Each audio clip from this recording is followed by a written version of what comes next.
Welcome to Session 1 of Beasts of Bloodmoon. It is a short horror RPG, loosely homebrewed off of D&D 5e. That is what we have been learning this past little bit, and we are finally ready to begin.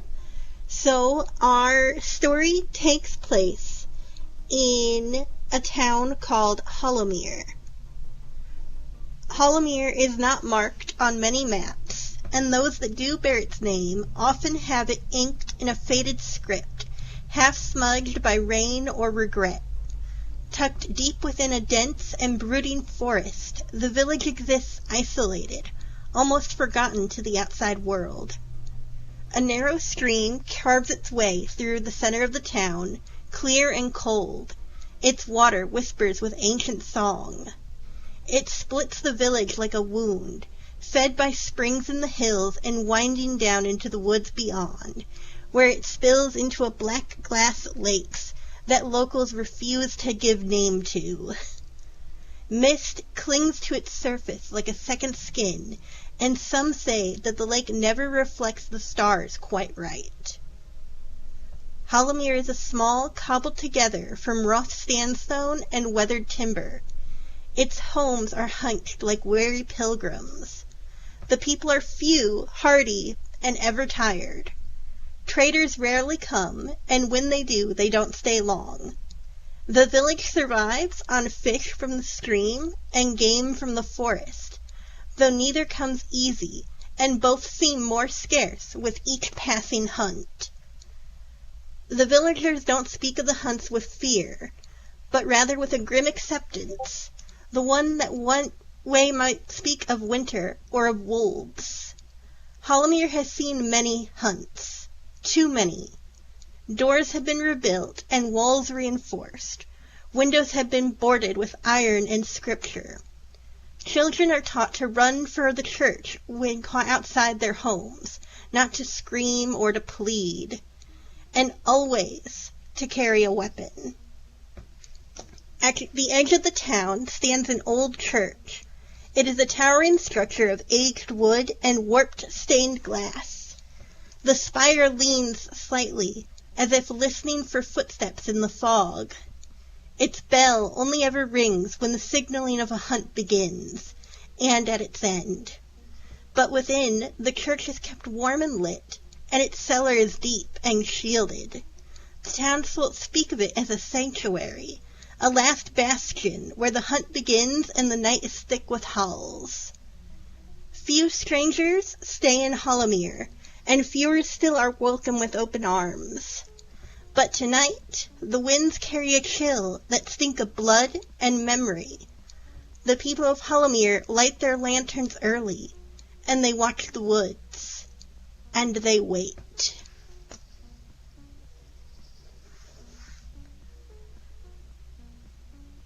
So, that's not ominous at all. Jesus! We are going to be introducing each of you one at a time. We will be starting with introducing Harley's character. Yeah. Harley, you Yes. are playing a fighter, correct? Yes. All right. And you specify as a gunslinger. Yes. Pew pew. All right, so we are going to start with you.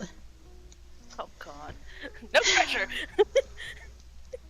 I have prepared for each of you a short background description, as well as a quote that defines your mission. And yours reads as follows. I don't believe in heroes. Not anymore. Just bullets and the people that are worth using them for. The hunt is your curse, and your calling. Your story is not unique, nor is it filled with love and wonder. You were forged in the wake of a hunt. left with no family, no home, no warmth except the blood that boils in your veins. The moon rises red, and you rise with it. But the moon does not always shine, and even monsters need food to survive. In the quiet between hunts, you take on lesser contracts, tracking lost things, killing smaller horrors, and protecting those with enough riches to buy your shadow. You have cultivated a web of whispers, informants, drunkards, priests who know too much, all tangled around the hunt trackers. Their murmurs help you find where the next horror might bloom. Your current path feels guided, like the blood is pulling you north. It began 3 nights ago. You were hunched over a chipped bowl of stew in a nameless tavern when she appeared, unannounced, uninvited, and utterly silent as she slid into the seat across from you. Her cloak was coarse and colorless, and her face was lost in shadow, save for the glint of eyes far too old and far too awake. Her hands were like twisted things, pale, claw-like, and writhing against themselves as if trying to claw away from her own body. Her voice rasped like dead leaves. Go north to Hollomere. Find my granddaughter. Keep her alive when the beasts come, and I shall give you what your heart dares not ask out loud. She did not wait for you to answer. Instead, standing, her eyes turning a shade of silver, she stared not down at you, but through you. Her words, a rhythm. Blood of yours, but not your friend. Sunder your line, or meet the end. And with a skeletal hand, she placed a silver pocket watch on the table. Its case was inlaid with garnets the color of dried blood. Even without the promise, you knew that it could buy you a month of food and lodgings, or the favor of a king. Do you pocket the watch? Yeah? Yes. All right. So, you place your fingers upon the watch, and now you have to find Hollomere. You know that you have several maps in your possession.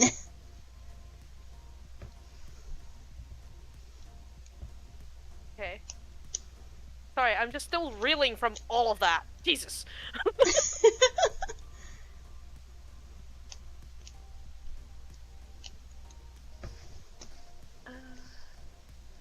All right. Okay. Do you check your maps?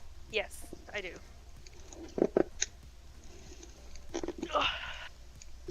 So you unfurl the map, and your finger begins to trace along the road toward a village, North, so. yes, known only in hushed tones and half-remembered stories.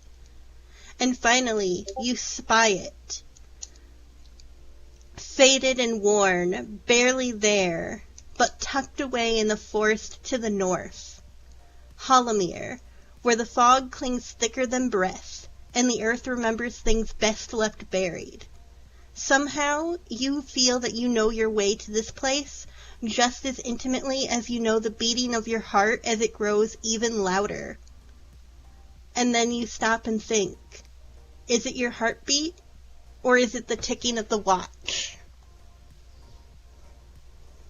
Oh, that's cool. Okay. That's not ominous at all. If you would please, for me, check your Discord. I'm scared.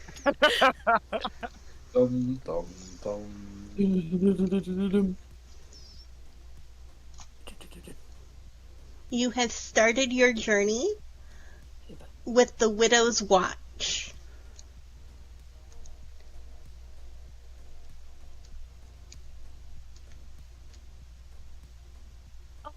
God, Okay, hang on. I need to read all of that. That's a lot. Oh no!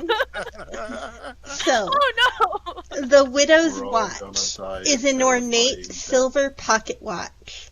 It's cold to the touch and inlaid with deep garnets that resemble blood drops. The hands tick in irregular, unsettling rhythms. On the back is engraved a symbol of a rat eating its own tail. Yeah, go to Hollomere. All How right. far away is that from where I'm at?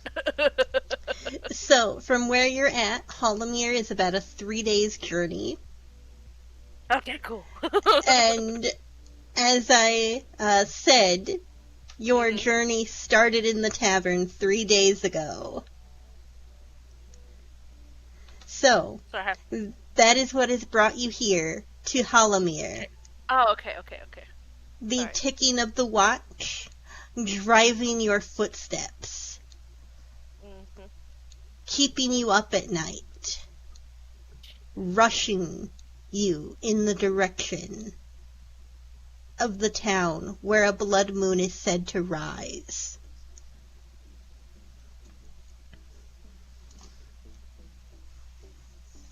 As you step into the town and look around at the buildings in disrepair, the cobblestones still stained with dried blood from hunts past, you notice the large purple tent pitched between two buildings along the edge of the river.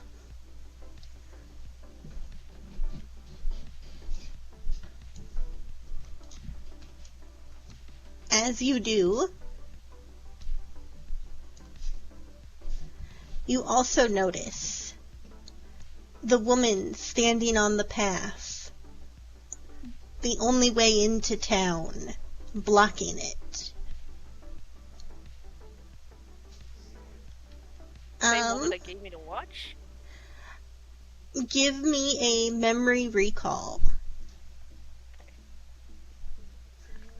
Memory recall. Hang on, I'm struggle busting so hard right now.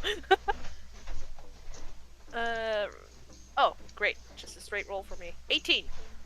Alright, so, as you step foot into town and look around, spying the tent, you recognize it. And further, you recognize the woman standing in front of you. You know that she goes by the name Demon. And she is a blood hunter. One of the beings crafted in the world, brought about by the hunts, in order to fight and combat them.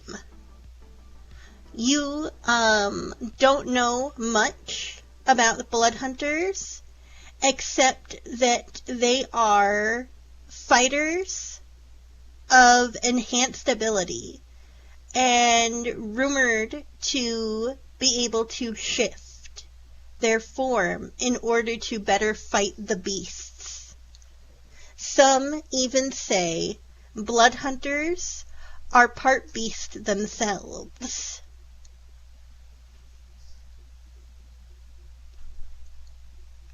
As for how you recognize her, you are someone who follows the moons, just as the blood hunters do, and you try to fight the beasts that come out when the blood moon rises.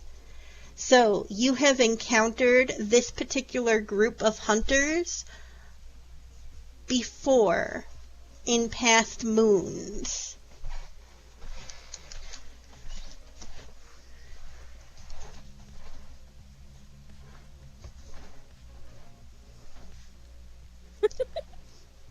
Again, that's not ominous at all. What are you thinking? What's going through? Is she just standing there, or is she... She's not the one that gave me the, watch. No. You don't know who the woman who gave you the watch is. Just that she gave you the watch as payment for traveling to Hollomere and protecting her granddaughter.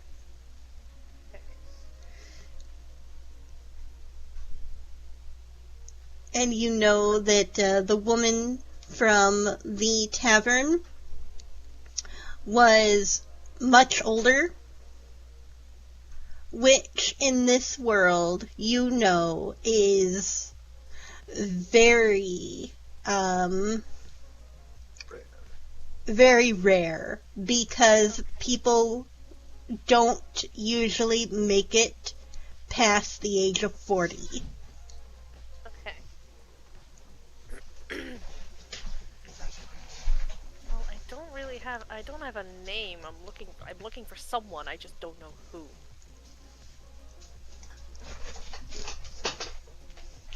Is the woman, like, she was named Demon, right? Yes, the woman in front of you. Did she walk up to me, or? No, she's standing on the path. You have walked up to her. Oh, okay. Because you're entering the town and she is standing directly in the path. I don't know if I should show her to watch or not.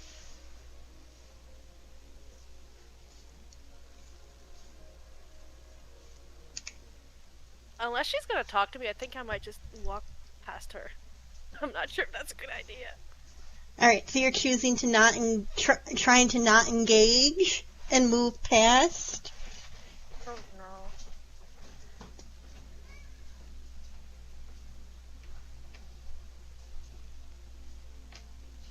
no. I'm gonna engage. Because I know her.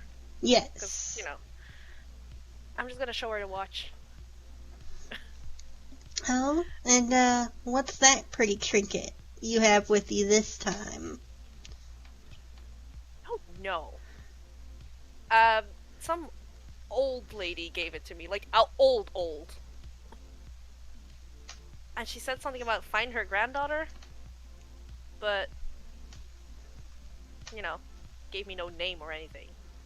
Well, that's awkward. So you're still trying to take jobs that put you in the line of fire, huh? Yeah, aren't you? That's my only purpose in life at this point. Didn't Venom tell you needed to, I don't know, have some sort of preservation for your life last time we ran into each other? Maybe, but since when do I do what I'm told? Well, if you're looking for answers, maybe you should visit the tent. Venom is having a meeting now to discuss the things before the moon rises. Okay, and you think he can help me find this granddaughter? She might be able to. Oh, gee. Okay. Thanks. Mm-hmm. Don't go getting yourself killed now. That's the plan. Okay. So I'm gonna go to the tent. Struggling. Jesus Christ, this was awkward. I'm gonna move past her. And towards... This is the tent, right? Yes. Okay. Alright, so you step underneath the canopy of the tent, and before you can see several of the hunters gathered around a worn map of the town and the surrounding forest, discussing the best plan of action. You recognize some of them as you enter to be hunters that you have traveled around before. You spy one named Wolf, and another named Imp with venom in the center. Are they all female? Yes, they are all female. That's... And they're all blood hunters. Yes. Okay. Hang on, I'm adding them to my thingy. Also, as you are looking around the tent, you can see they have the setup of gunpowder in the barrels, water, and looking further in the tent, you spy Cat, one of the other blood hunters, as well as an unfamiliar female. Okay.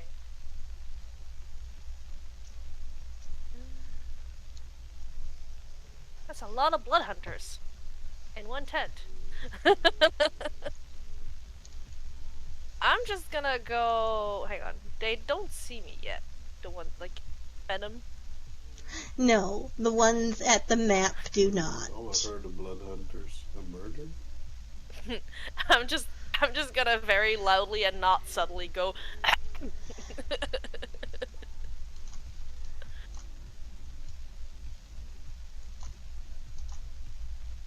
You've gotta be kidding me. Nope. I thought we had a talk, you and and I do recall you, said you'd take my advice to heart. What happened to that? Considered it, tried it, got bored. So you just decided to what? Show up in the war zone? Yeah. What? So you can do it, but I can't? You have life to live for. You have an ability to go out and make a family and make a name for yourself. Settle down.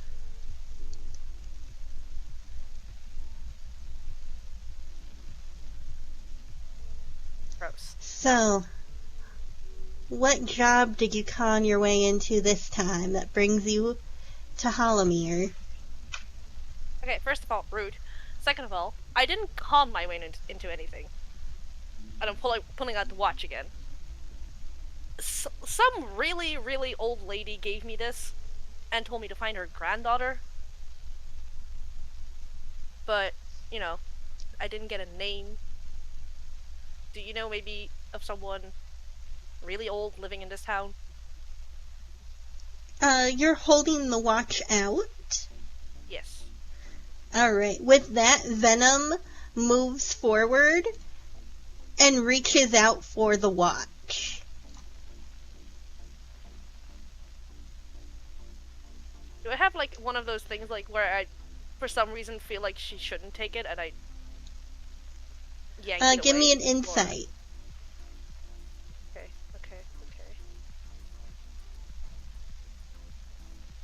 7. 7. You Yep. aren't really certain what would happen if the watch leaves your possession. You just know that its ticking feels like it is driving you insane. Insane? Okay, yeah, let's do it. Okay, yeah. I'll let her examine it, but I'm not sure if I want to let go of it. Alright, so you're holding on to the pocket watch by its chain as she Yes. examines it, ready to yank it away at the slightest feeling. So, she looks over the watch, and you notice her brow furrows for a moment. It's a pretty piece of jewelry you got here. I can't tell you much about an old lady or granddaughter. We don't usually make kind with the townsfolk. They don't usually take kindly to us. They'll gladly let us risk our lives for them. That doesn't mean they want us here. But what I can tell you is that that engraving on the back, I noticed it on the sign in front of the alchemy shop. Okay. And where is the alchemy shop? It should be down the path and over the bridge.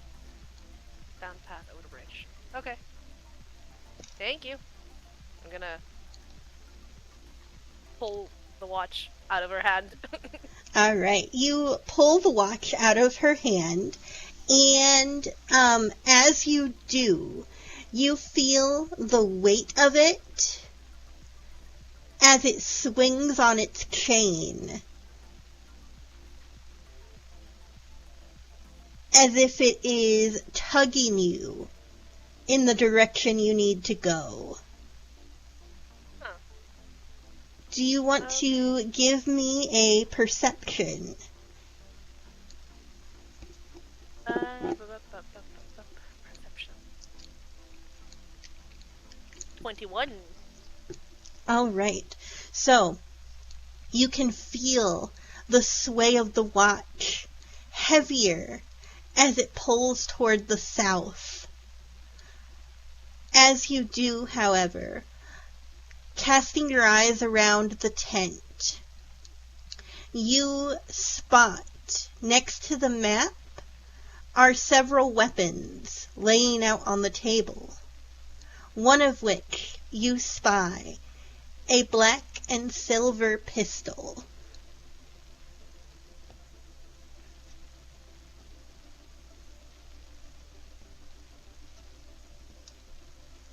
Okay. So, question. Venom. Of course you have a question. And, if it's, can you take a look at the map? The answer's no. Okay. Different question. Can I take that gun? The gun? Yes. And why exactly do you want the gun? I don't see any of you using guns. Do I? Did they use guns? Alright, for that, if you want to give me another perception or an insight, Okay. as well as a persuasion or intimidation if you're trying to go that route. Okay, hang on. Perception or insight? I'm gonna... Wait. Was it perception or insight? Yes. I'm gonna go with another perception, because that's higher. 15. Alright, so you cast your eyes around and take a peek at their weapons. You do notice that Imp has a large, you're not sure if you would call it gun, strapped to her back. Hand cannon. Okay. But besides that, you see the others have a variety of weapons from flails to daggers to longsword. And the robed woman you don't have a name for is currently weaponless. Okay. And then you said persuasion or intimidation? Yes, whichever you are Um. trying to do. This is the hard one because my intimidation is higher, but I feel like they're quote unquote friends, so I don't think I should intimidate them. Let's go with Okay. persuasion. I'm gonna go with persuasion. Remember, you can always try to persuade, and if that doesn't work out for you, Intimidate. you can do it the hard way. Alright, let's try with the persuasion first. 18! Well, I guess giving you the gun is going to be more useful than sending you out there, weaponless. Because I know you're going to be stupid enough to try to take on the beasts. You may as well have some firepower to back yourself up with. That way nobody can, blame me if you get yourself killed. Will me do something reckless? Never. I still remember that stunt you pulled on the roof back at Beggar's Bluff. That was entirely calculated. That's exactly how I wanted that to go. Yeah, and how's your leg feel? Better yet, Fine. how's your cheek feel? Fine. Alright, so you have successfully persuaded her to give you the pistol. Yep. Now, why don't you, scurry along, go find your granddaughter, and get yourself locked up somewhere safe. You know, Uh-huh. I did hear that no one has, heard anything from the church. Perhaps you could look into that. After all, these people are supposed to be harboring in the safety of the church. And if no one's heard anything, that seems kind of suspicious to me. Uh-huh. Unfortunately, Sounds like you know, our kind, and she motions around the tent, aren't really welcome on the holy ground. And this totally is not a plot to get me into the church to, stay safe. Me? Try to fool you? Never.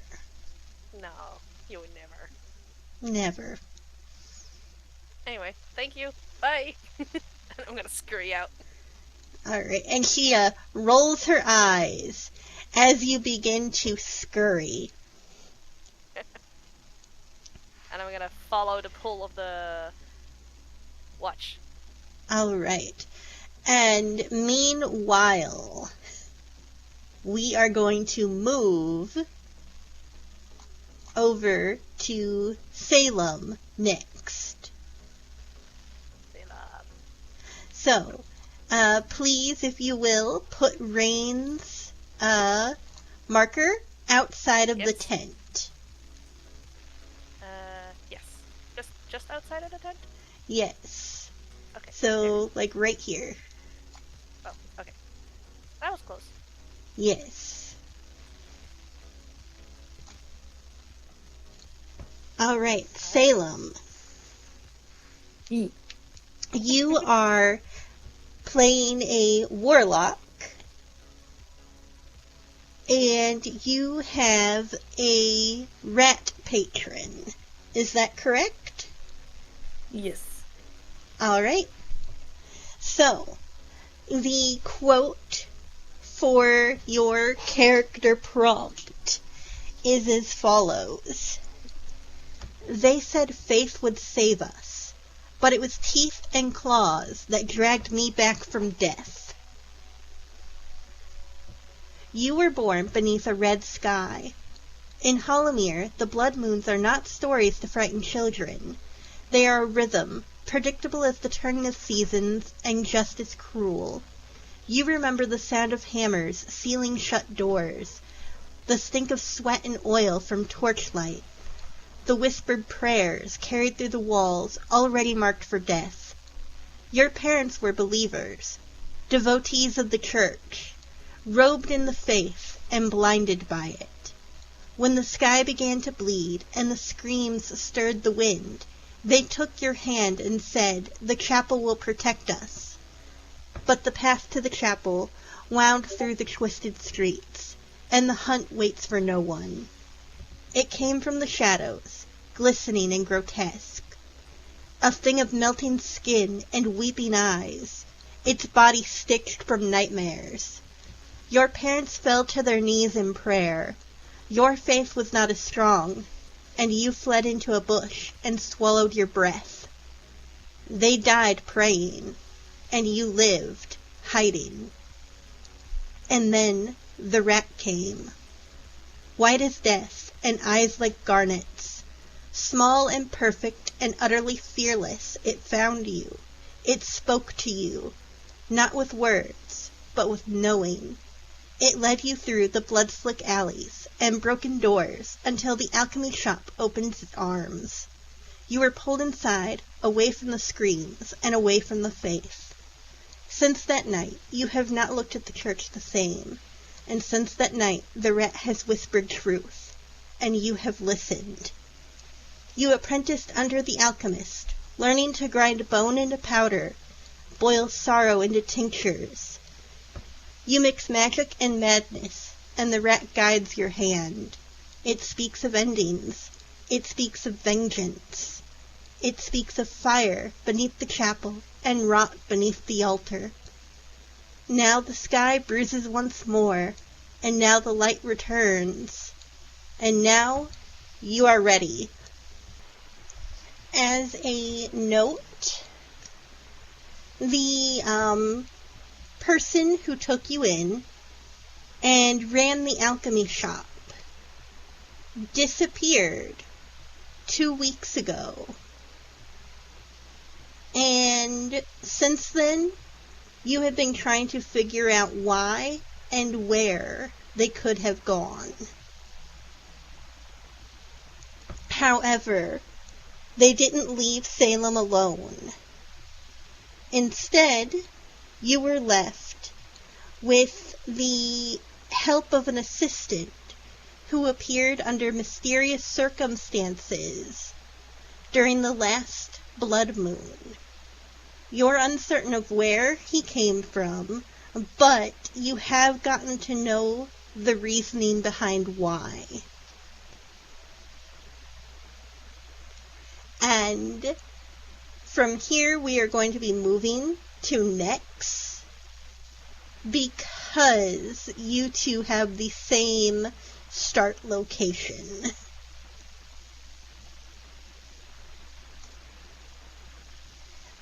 Nex, you are playing a Death Domain cleric? Yep. Alright. So, the quote that you have to guide your reasonings is, "The veil tore for me once. Now I follow the trail of despair, hoping it leads me to what I seek most, be it a reunion or revenge." The mists of Hollowmere clung to your boots as though the soil itself wished to swallow you whole. You arrived under a blood-dimmed sky, drawn by whispers, rumors carried on madmen's tongue and dying breath. They spoke of a wound between worlds, a wound your brother vanished through, a wound left weeping, just enough for the stench to pull you in. You do not belong here, not truly, and Hollowmere knows it. The villagers avert their eyes when you pass, fingers curling into hidden symbols of warding. They mistake your sunken gaze, your pallid skin, and the shadows stitched into your aura for the mark of the beast-blooded. Some whisper, blood hunter, others spit, abomination. You let them talk. By day, you labor in the back of the alchemy shop, measuring tinctures, grinding roots, and sorting vials stained with ash and ichor. As a quiet life, far removed from your purpose, but necessary.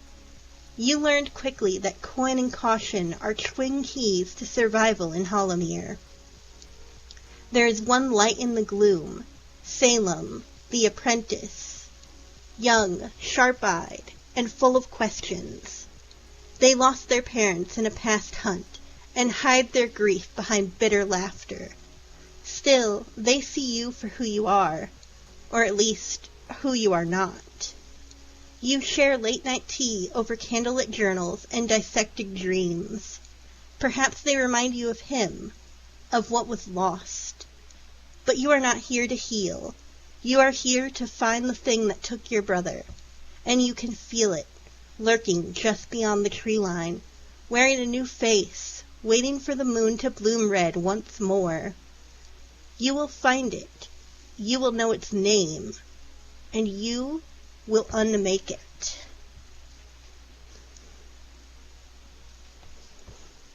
Well then, that's not ominous at all. Oh, this is good. This is so cool. Don't cry, baby boy. It's gonna be okay. This is all so cool. So, those are the openings for both Salem and Nyx. You've If you been have that together written now. down somewhere, can you send it to me so I can write down the quote? This is Yes. the first quote I missed. Write it down. Honestly, I would love to have this explanation. I can down on send you paper, the too. quote. Would you all also like the opening descriptions that I've read to you? Definitely. Yes, Yes. All right. I will send those Yes, to please. you as well. So cool. But next, you have now been here for 2 months in a world that you don't quite understand, but you have no interest in getting to know, because you are here for a mission. However, in your quest to find your brother and seek justice, you unwittingly have forged a connection with someone named Salem. And now you are wondering if it comes to finding the truth of your brother or protecting Salem, which is the option that you're going to side with.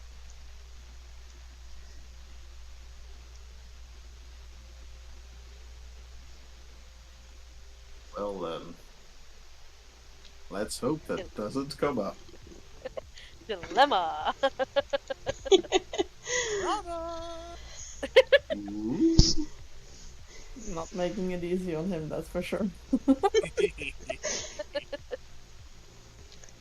All I have right. nightmares about this. Don't forget you're sleeping next to me. Oh god. You know what they say about rats in your sleep, right? They tickle your feet. They'll bite your toes. Same difference. Alright, so before we are able to properly proceed to Salem and Nyx, we have an event taking place. The town of Hollowmere holds its breath. In the dying light of day, dowry villagers cluster in the square, clutching rusted cleavers and heirloom spears, remnants of old hunts. Sweat clings to their brows despite the chill. Joining them are members of the church, holy symbols swinging from their belts, glowing and elegant in the gloom. The hunters easily stand out in the crowd, their weapons makeshift and malevolent in nature.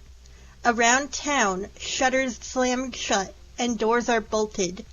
Prayers are muttered through cracked lips. The rhythmic hammering of boards echoes through the crooked streets, a desperate hymn of denial for what is to come. High above, the town crier wails, not a warning, but judgment. Repent, repent! The cursed mother knows your sin. She shall call upon us her spawn, to weed out the unworthy and cleanse us of our crime. All hail the cursed mother, that we shall drink of the moon's blood and be made in her image. And still the sun bleeds lower. Orange surrenders to crimson. The sky darkens, not with night, but with something else, something awakening. Then there's a stillness, a silence so complete it rings in the ears. 1. The old church's bell tolls, its sound hollow and wrong. 2. Fists tighten on the worn leather hilts, an uneasy shifting on feet of cobbles. 3. And with the third chime, the sky breaks open. They come down like hail, winged worms, pale and slick, their mouths ringed with teeth like shattered glass. They punch into rooftops, windows, flesh. The first scream tears through the silence and is quickly lost beneath the rising chorus. Wet thuds, cracking wood, and, from the chapel yard beyond the town's edge, a howl, not quite human, not quite beast. The hunt has begun.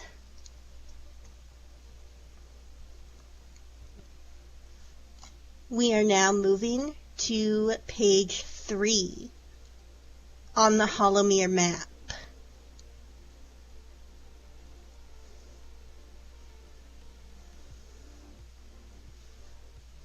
If it will let me scroll down. Oh god. Oh no. Oh no. Oh no! Well then. How and when did we dump so many people in the river, and why? I don't think they're people. I don't What think do you they're do? people, Sal. Are they monsters? Why is there so much shit in the river? We drank from that! Rich, no! The hunt has begun. Rain, Snickerdoodle. Yeah? you step out of the hunter's tent Oh, at the sound of the first bell. You hear the distant cries of the town caller. And then you hear as his voice is cut off, a scream replacing his fanatical chanting. Guess his sins were so great. Around you, you can hear the townspeople and hunters alike shouting direction and screaming panic. The air is filled with the sound of wing beats as small, worm-like creatures dart across the sky. jeez. The ticking of the watch gets ever louder. Ah, god damn it, stupid watch. Why did I pick it up? Rude. It's so shiny.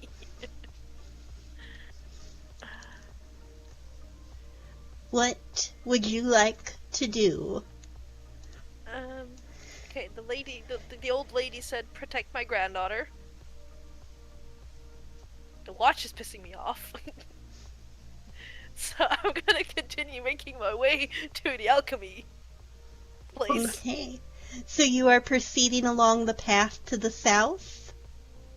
Yes. All right. Can I move myself? Yes, you can. would. No, I can't? No? Am I locked? No. Why won't it let me do the thing then? I'm moving you. Do you see me Yeah. moving you? Yes, I do. But it won't. Can you move you What? now? Okay, you're gonna have to. Maybe reload your Canva. Okay. Yeah, I'd say you move me while I reload. Mm-hmm. I can Oh, move you. you're moving. Well, that was I- not me. I just closed I, it. I can move them. Uh, I don't know why they can't. it broke! Anyway, someone move me down the path. Uh, Just give her a push. Yeah. Neo, would you so kindly move Rain's token for me? Down the south. I'm getting involved. Rain, as you rush down the path, you spy Demon rushing alongside, and she shouts out to you. Be careful there, Orange. I don't know if you've seen, but it's kind of a clusterfuck. Yeah, no shit. God damn it, Ratty. As you keep moving, you notice a villager running, fleeing, 2 worms chasing him as he goes. Demon rushing alongside to help. Are you going to help Demon kill the worms, or are you going to let her handle it and keep going? Okay, since I know her, do I know if she needs help or if she can handle it? Give me an insight. I don't know shit. Hang on. What's my insight? 7!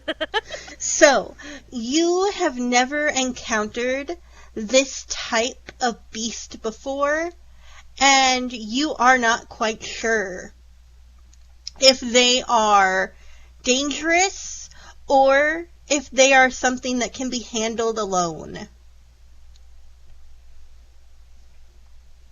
Gonna call it. You got this or you need help? Help wouldn't be a bad thing. I never say no to help. But if you have somewhere to be,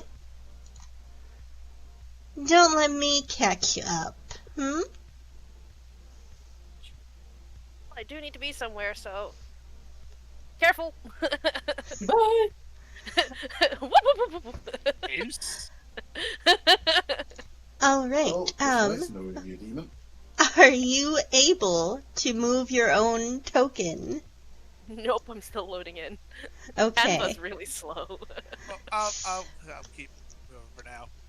Alright, so, if you are, hold on, you want to go around, Yes. Yes. not Oh, yeah. through. Bruh, don't get me killed in the first session. That's Alright. what you get. Rain approaches a fork in the road, one leading along the riverbank further south, and one leading to the bridge to cross the river. Which way? They did say follow the road across the bridge. So Alright, so, as you are making your decision, standing at the fork in the road, you notice a man standing off in front of you, surrounded by 3 of these winged worms. You see that he is brandishing his sword and struggling as the worms are darting out of reach and then diving to attack. okay. Good luck, have fun, gotta go. Well, I mean, if I'm gonna help him, I need to move away from him first. So you know. I need to move at least 30 away from the thingy. Alright, so you are choosing to help him. Yeah, but, I'm gonna move closer to the bridge so that I have the Okay. distance I need. So, Okay. 10, Okay. 15, I'm back in the 20, map. 25, 30.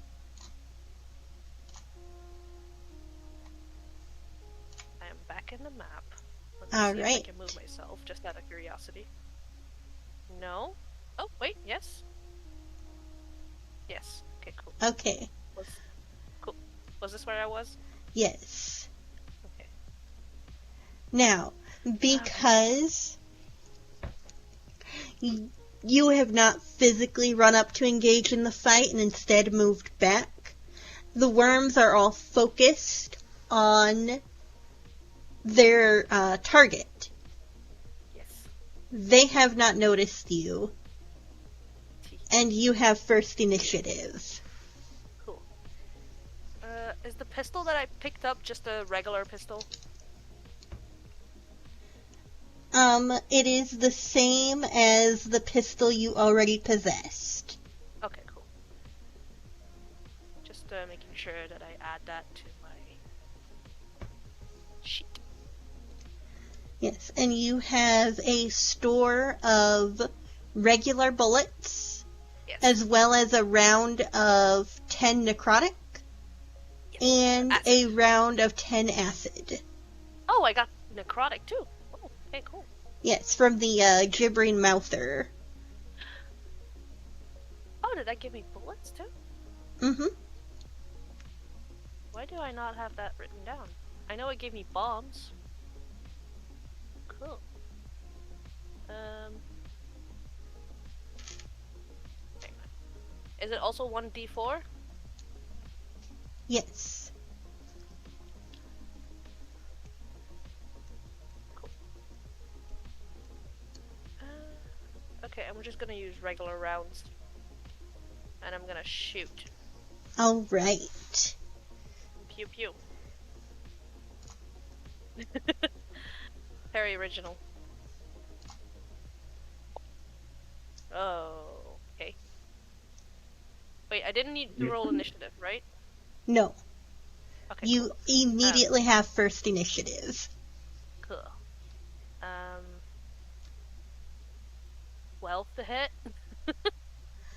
Alright, you aim your gun and fire, and the bullet whizzes underneath the worm and off into oblivion. At least you didn't hit the townsfolk. Right. Um,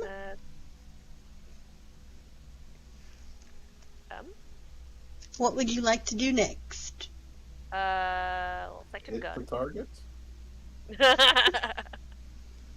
Second gun. And take a, offhand attack. 15? 15 hits. Cool. With the gun, the offhand attack, is that also just a straight dice roll? The way a melee weapon would? Yes. Okay, cool. That's 1d10. Where's my 10? There's my 10. Ooh, 9. 9 Alright, damage. so you adjust your aim with the second gun, fire, and the bullet whizzes through the air, smacking the worm and knocking it from the sky. Oh, wow, okay. So it has 9 HP or less.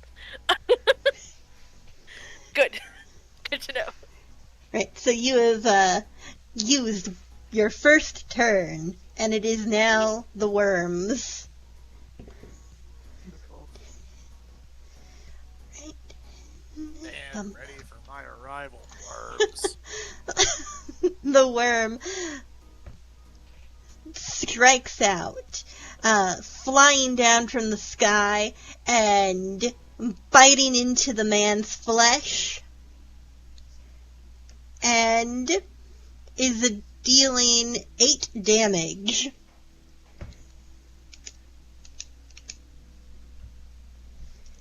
The second worm dives in for an attack.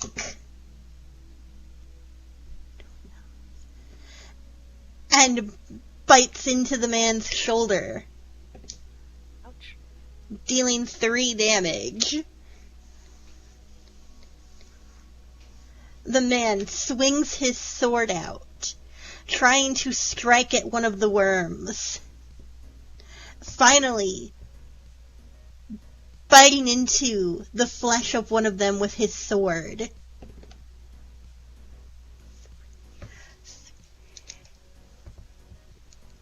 And you hear the worm let out an ear-piercing screech as it takes its mouth from his flesh, backing away as a reaction.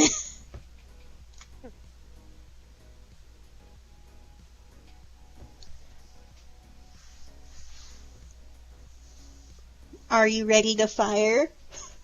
Yeah. I got 9 more bullets in each pistol. So let's fucking go. First one. 12.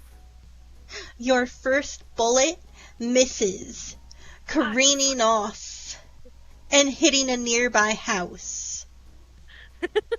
I'm gonna blame this on the fact that this is the new pistol. I don't have the fucking thing yet. You know how, like, every pistol has a different... Mm-hmm. The grip's just a little bit different. Uh-huh. It's a little bit heavier. Uh-huh. The barrel exactly. is just a little bit longer. Blame it all on the gun. It's not my issue. Okay, second. That's better. 16. Alright, you raise your second pistol and fire, cleanly clipping into the back of the worm between the wings. Nice. Okay. Establish.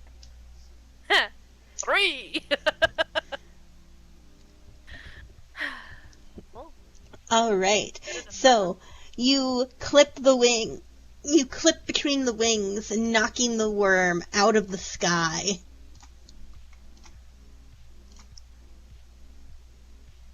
they have 3 HP? Oh wow, okay, cool. Remember that the man has also been fighting. Oh yeah, he has also hit it. Yeah. Alright, is there anything you would like to do with your movement? I think I'm gonna start moving now. He only has 1 more to deal with. I think he can deal with it. Alright, so you are going to proceed to try to go to the bridge? Yeah. Wait, can he hear me? Oh, yes. If I yell out? I'm gonna yell out to the dude, "You got this!" This isn't my first hunt, and I will not let it be my last. I'm just gonna give him a thumbs up and start running. Alright, so you begin to run towards the bridge. Meanwhile, the worm flies down again, bites into the man's throat, And kills him. and he falls to the ground as the worm begins to burrow its way into his flesh. Bro, you had one job. It was, in fact, his last hunt. Bro, you had one job. What have you done? Listen, in my defense, it was the end of my turn. He would have died either way. Mm. I dislike the fact that the worm is burrowing in it. Mm-hmm. Burrowing into his Alright. throat, not even a scream able to leave his lungs. Just gurgling. Choking on his own blood. Rain, you have turned, ready to flee across the bridge, only to stop short, realizing there is no bridge. Hang on. I might do some crazy shit. Can I jump it? If I take a running start? Do you want to give me an insight first? Sure. When does Rain ever think about things she does? Do you want to give me an insight first or land in the water first? Not natural, but 20. Alright, so you pull up short. The sounds of the gurgling from behind catching your ears, causing you to pause.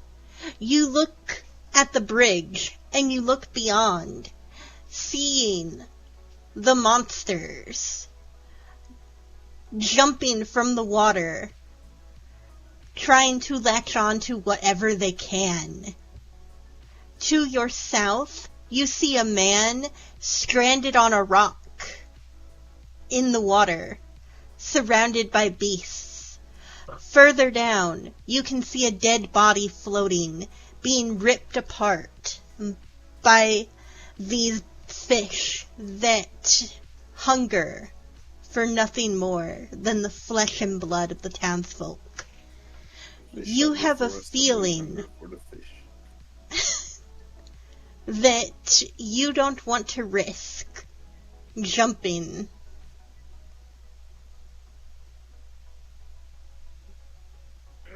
And should find a safer way across.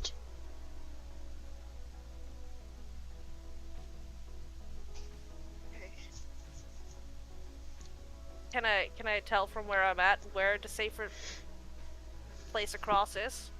Give me a perception to look up and down the banks. Oh no. Oh no. No, no, no. 10. Alright. You look up and down the banks. Nowhere near you do you spy somewhere to safely cross. However, to your north, you do spy two of the hunters, standing along the banks, fighting the fish.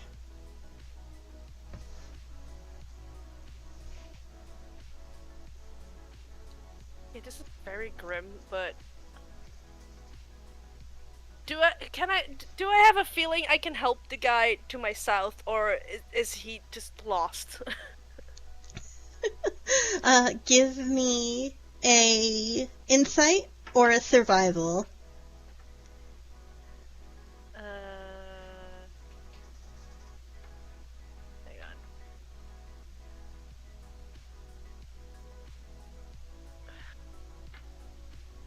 They're both the same modifier, but they give me different things. I think I'm gonna go survival, but it's only an 11, so.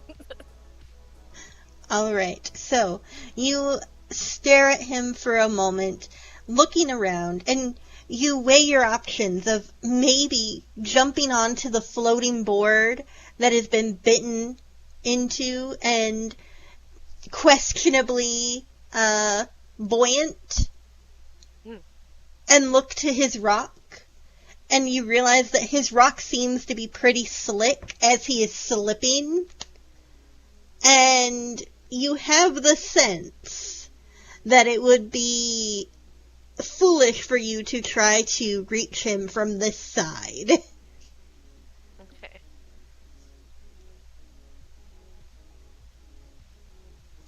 So I'm gonna go help the hunters. Right. As you stand making this decision, the ticking of the pocket watch grows ever louder, outweighing the sounds of the waves as they lap across the banks, turbulent as monsters jump from the waters.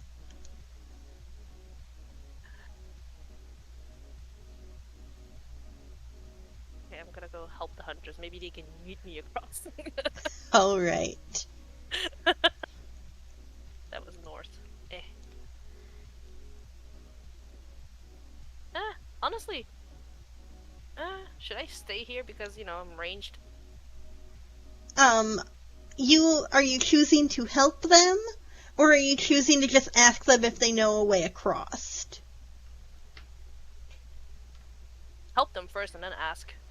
Okay, then it would probably be best for you to stay where you're at. Okay. Pew pew, motherfucker. Do I get a surprise then? You do, again, because you haven't approached. So you immediately have first initiative again. Okay, but I don't have, like, advantage on the attack. You do, for your first. Ooh. Ooh.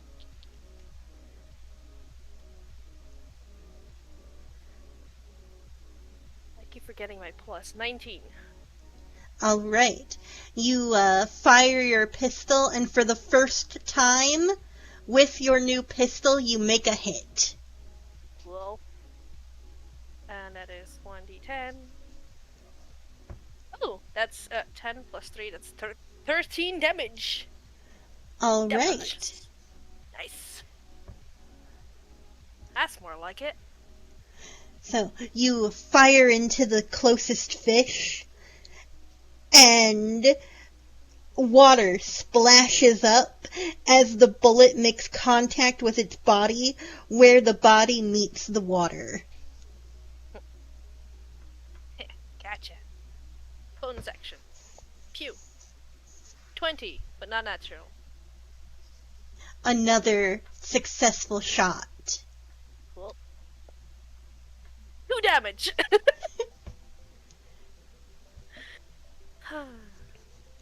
Alright. Really showing that fish. Is there anything you want to do with your movement, or are you good where you're at? I think I'm good where I'm at. Alright. The hunter known as Wolf strikes out with her broadsword, smacking into the fish closest to her, and taking it out. Nice. She continues on, using her extra attack, and striking out at this one.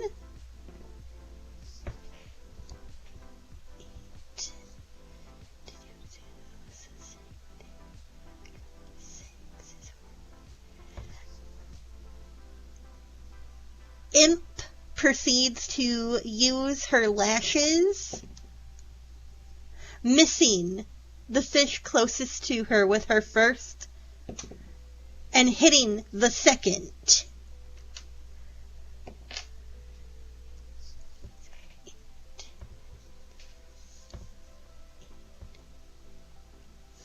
Now, the second fish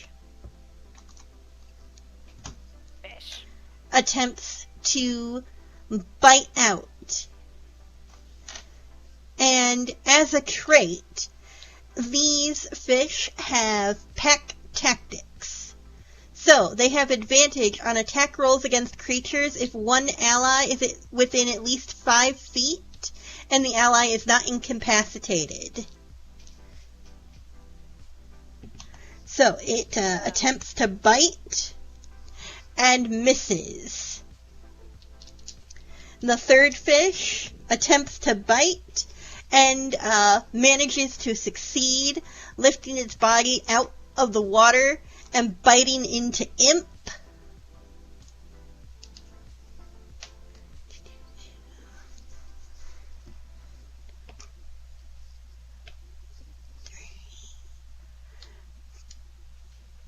Doing 5 damage. Rain, Yes. it is your turn. Pew pew, motherfucker. Ooh. That was almost a 20. 24 to hit. Alright, 24 hits. I would be surprised if it didn't.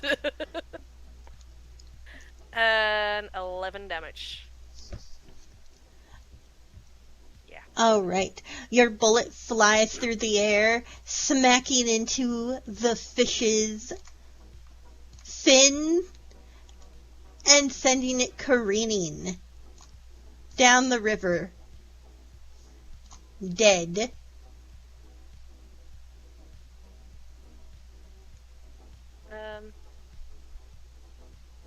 I don't have a shot on the second one. No. Okay, I'm gonna start moving up. Okay. Okay, hang on. I got 30 movement? Do I have 30? Mm-hmm. Yes. Cool. Canva. Oh, god damn it. It's doing the thing again. Okay. 5, 10, 15, 20, you. 25, 30. Yeah.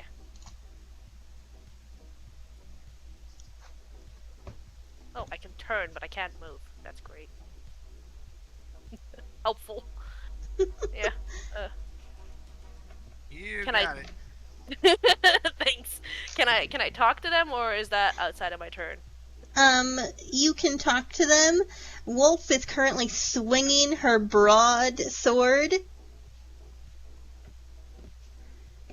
Okay. You guys know of any way across?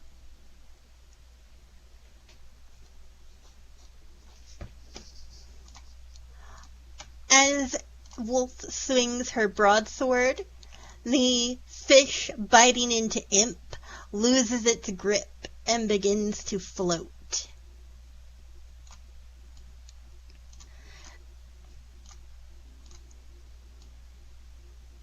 Wolf and Imp both turn to look at you.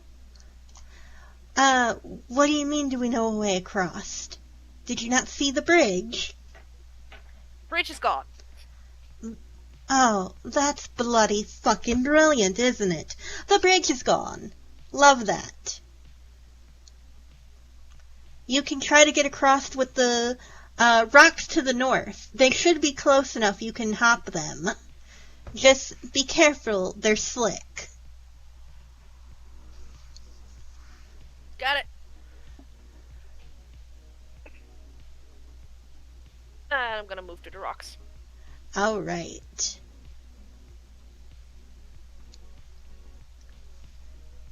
Can I try to stealth it so the fish don't see me?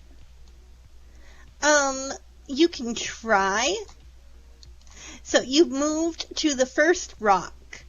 And give me a physical perception. Physical perception? Mm-hmm. Is that just an active perception? No. It's perception that relies on touch. Okay.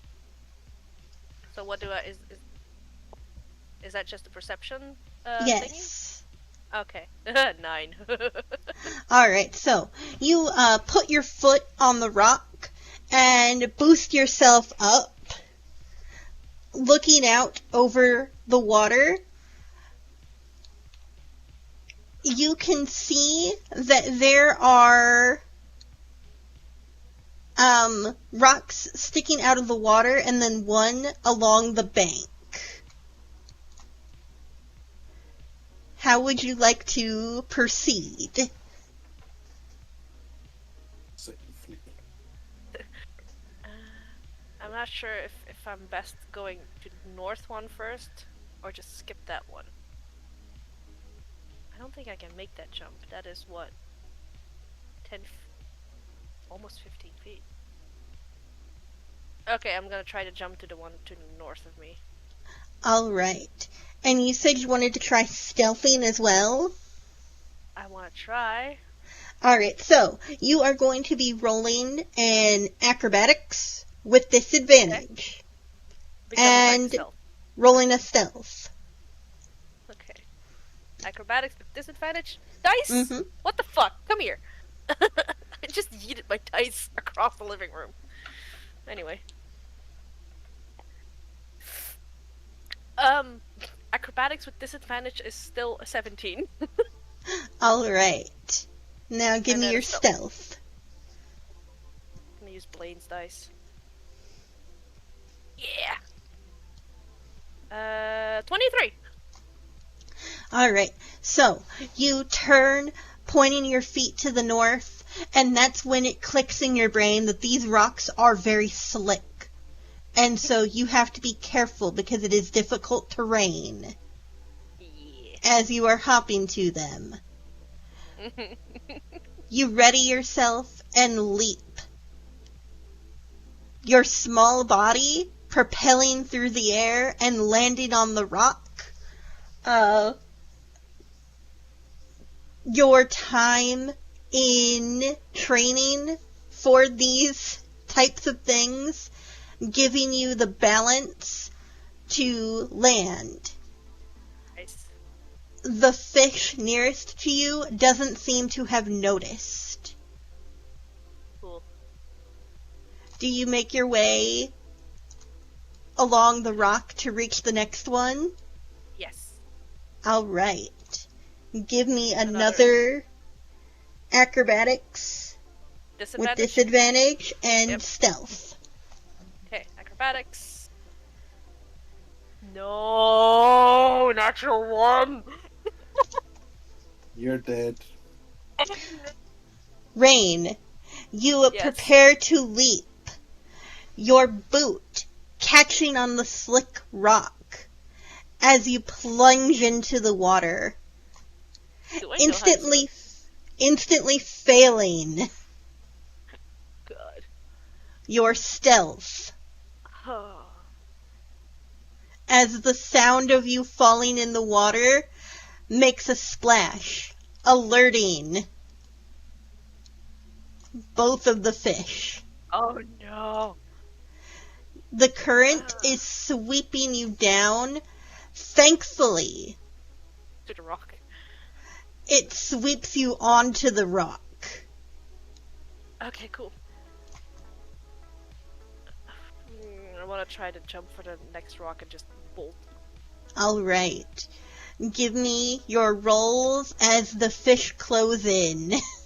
Well, I mean, this is no longer with stealth because they know I'm here. So. Mm-hmm. Okay. This one is caught between a 14 and a 4. Can I re-roll that one? Are The you dice rolling is with crooked. disadvantage? Yes, but my one dice is 11 and the other one is cocked. Okay. Yeah, re-roll the cocked die. Hang on. Acrobatics, that was plus 3. 19. Alright, so 11? Oh, wait, no. Oh yeah, not advantage, disadvantage. Mhm. 14. 14. Sorry, brain fart. The moment I said it, I was like, wait, no. 14. Alright. The So fish not bad. closing in around you. You suicide dive for the rock, scrambling with your hands to grab hold of it, and scrambling up off the rock and onto the shore. Fish Turn towards trying to pursue. I'm gonna turn towards the fish and just go. What do you call it? Blow a raspberry? Mhm.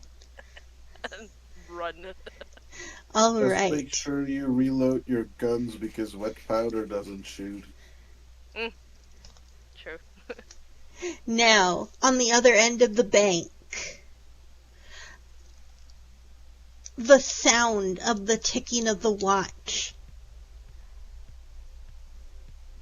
is hammering into your head, causing painful thrumming. Is it giving me a headache? It is. Oh. Okay. I'm gonna just bolt with everything I have. So you towards, are bolting in the direction the watch is pulling you. Yep. Alright. As fast that I can. Meanwhile, inside the alchemy shop, Oh, we get to see inside. Oh, did you just delete the roof? uh-huh. Nice. Fuck that That's roof. cool. Suddenly it's cold in here. The roof is gone. Yeah. Salem, This happens every blood moon.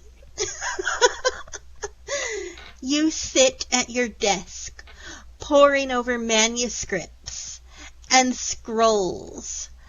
The note from the shop alchemist sitting in front of you. Archaic symbols drawn across the page, unable to be read. As you pore over, trying to decipher its meaning, Nyx stands behind you, watching the staircase, keeping an eye and ear for anyone that may come through the alchemy shop's door, whether seeking to purchase something or a possible safe harbor.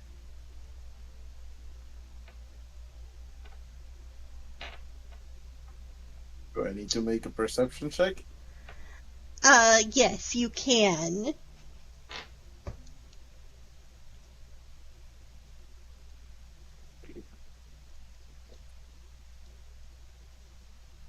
That makes a...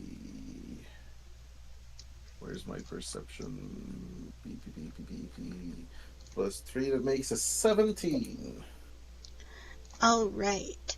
So, you stand guard. You can hear the echoes of the chaos outside, the screaming of the townspeople, and the whining of the worms. You can hear as some of them smack against the walls and the windows of the building. You know that they are winged because the two of you are on the top floor, and you can hear them knocking at the windows, looking for an entry. Then As you are standing guard, you suddenly hear the shattering of a window from down the hall.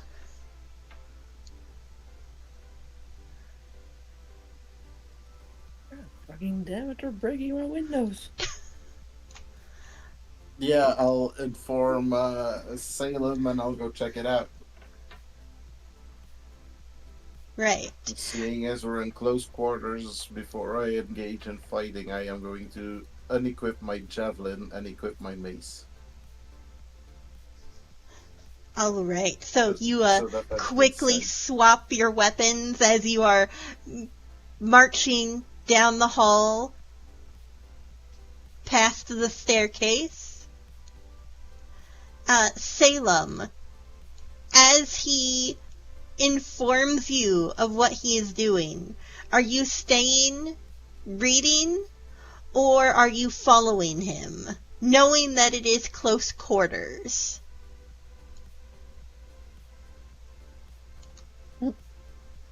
I am staying where I'm at, but I am warning him to call for me the moment something happens and he needs my help, considering I feel like I would walk more in his way than actually be helpful at that point. All right. So, next, you round the corner into the bedroom, and you can see the shattered glass spilled across the bedspread and onto the floor. It's gonna hurt when I go to sleep. A worm flying about, seeking any source of food. Yeah, if it hasn't seen me yet, I'm gonna cast Sacred Flame cantrip. All right.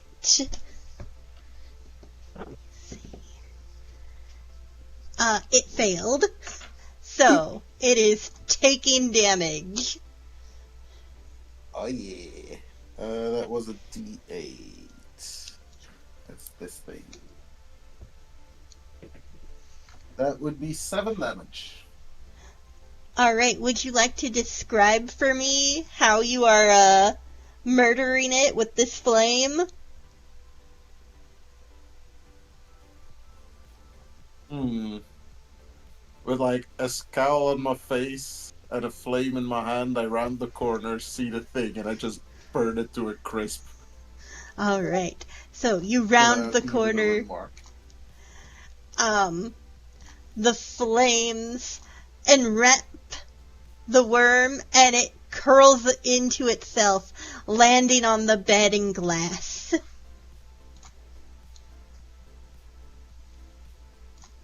Do we have any wood stacked around in case of for boarding up purposes? Give me an insight. Insight. Passive insight is 15, so this should be good. Alright, so Oh, not you... 20. Perfect. You know that there is a stock of wood located out back in the alchemy shed where you store things. Okay.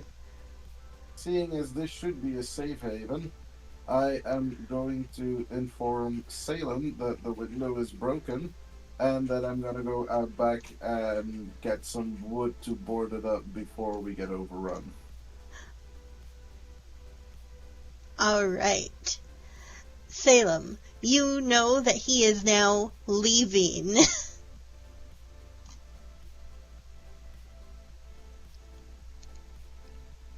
Are you continuing to read your manuscripts? I am standing up and I'm gonna check around the area to make sure everything stays safe while Vex is going on out back. Alright. So, where would you like to go? There is your office, then the hall with the staircase, and the bedroom, where you know the broken window is.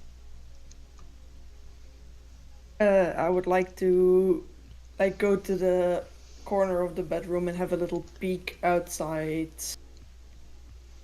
from afar outside the window, and have a look at the little dead thing that is now laying on the bed. Alright. Give me an investigation. You're just gonna tell me which... D20. Okay. In the beginning, you're gonna have to tell me which dice to roll. No, you are perfect. That is a 6. 6 plus whatever you have as investigation. Which is +1, so that would be a 7. Alright. So, you are looking over this worm, trying to figure out what it is and if there are any benefits you can get from it. Meanwhile, Nex, you have now exited the building. Would you like to go around this way or around this way to get to the shed?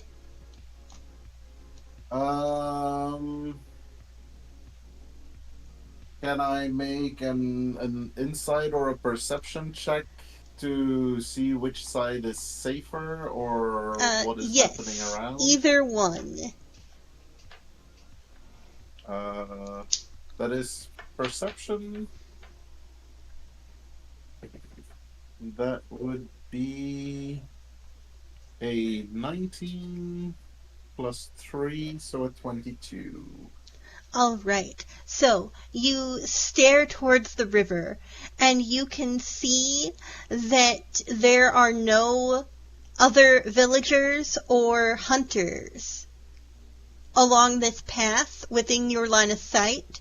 However, you do see worms, and further you see the fish jumping in the river, and you can tell that they can jump high enough to reach you from this path. As you stare further to the north, you can see that there are two villagers fighting off worms, but that those worms are focused on those villagers. And you know that there is no waterway to the north.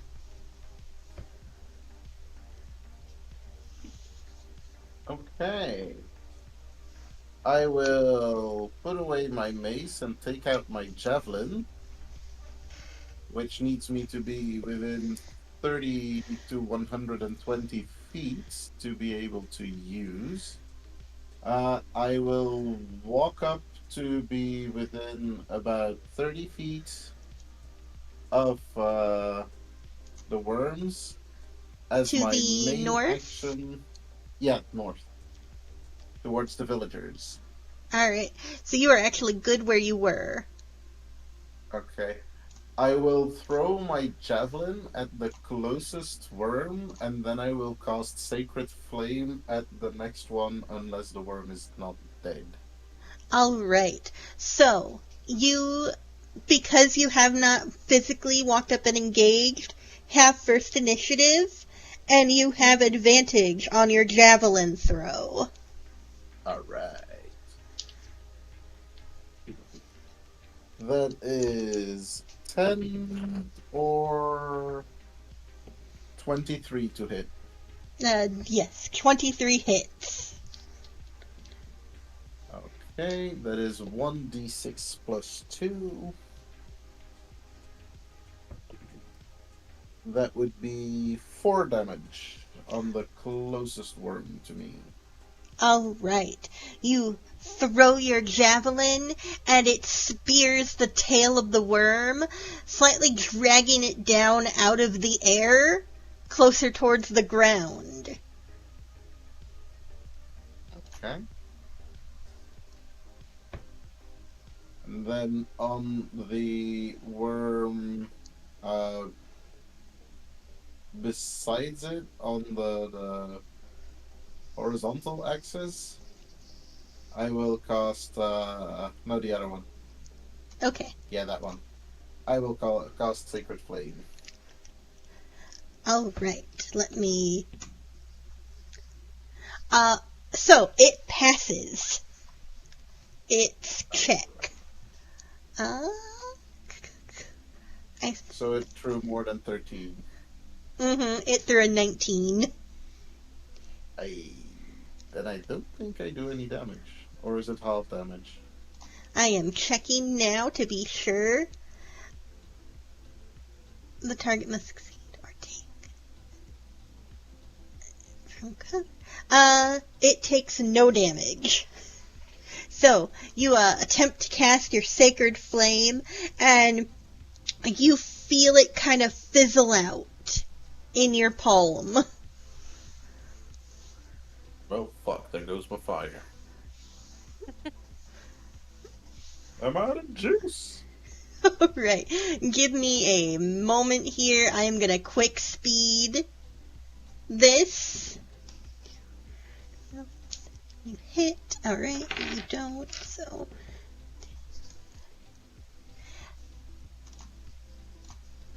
The villager with the rifle fires, killing this worm. The one that's got a javelin in it. Yes. You, From up close. threw the javelin, and yes, even with it, he has advantage. Or disadvantage, but you know. Damn. He rolled a 24 and an 18. Okay, cool. That's Oh, some right. disadvantage right there, man. Mm-hmm. Alright, and the other 3 worms miss.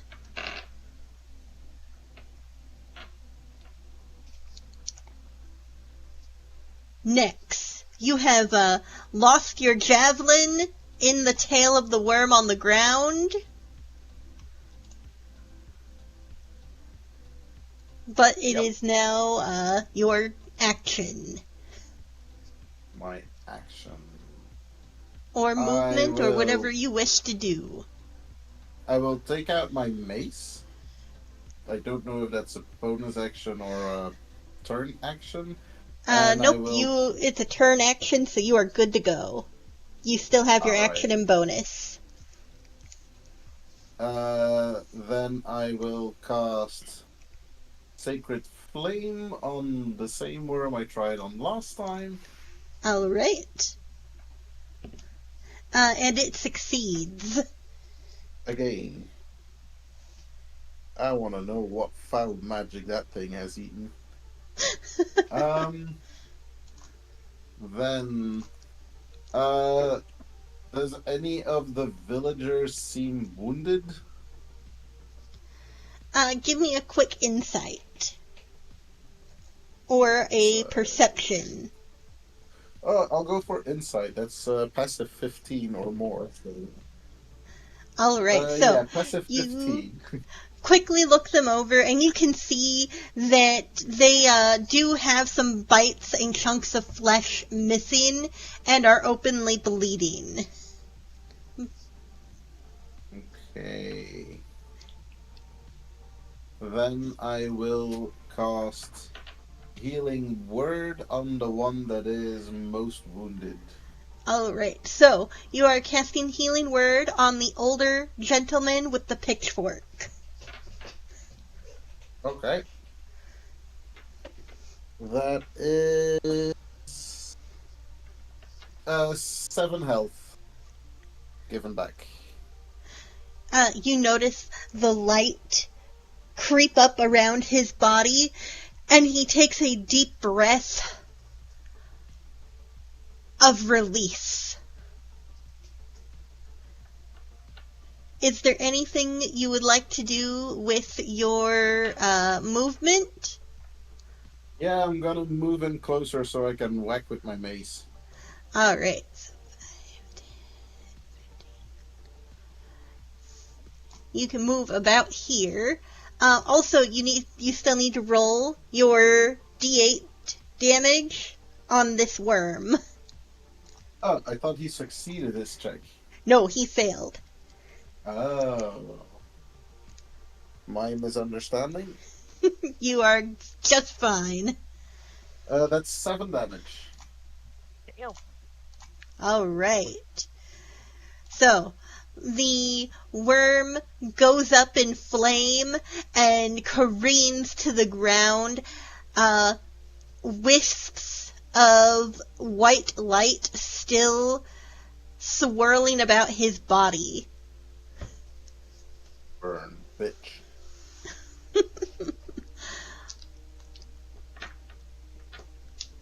Was that Sal or was that Nex?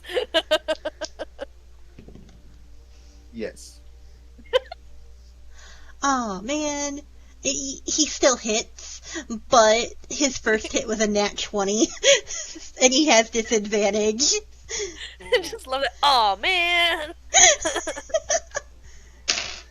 Alright, so our rifleman takes out another worm.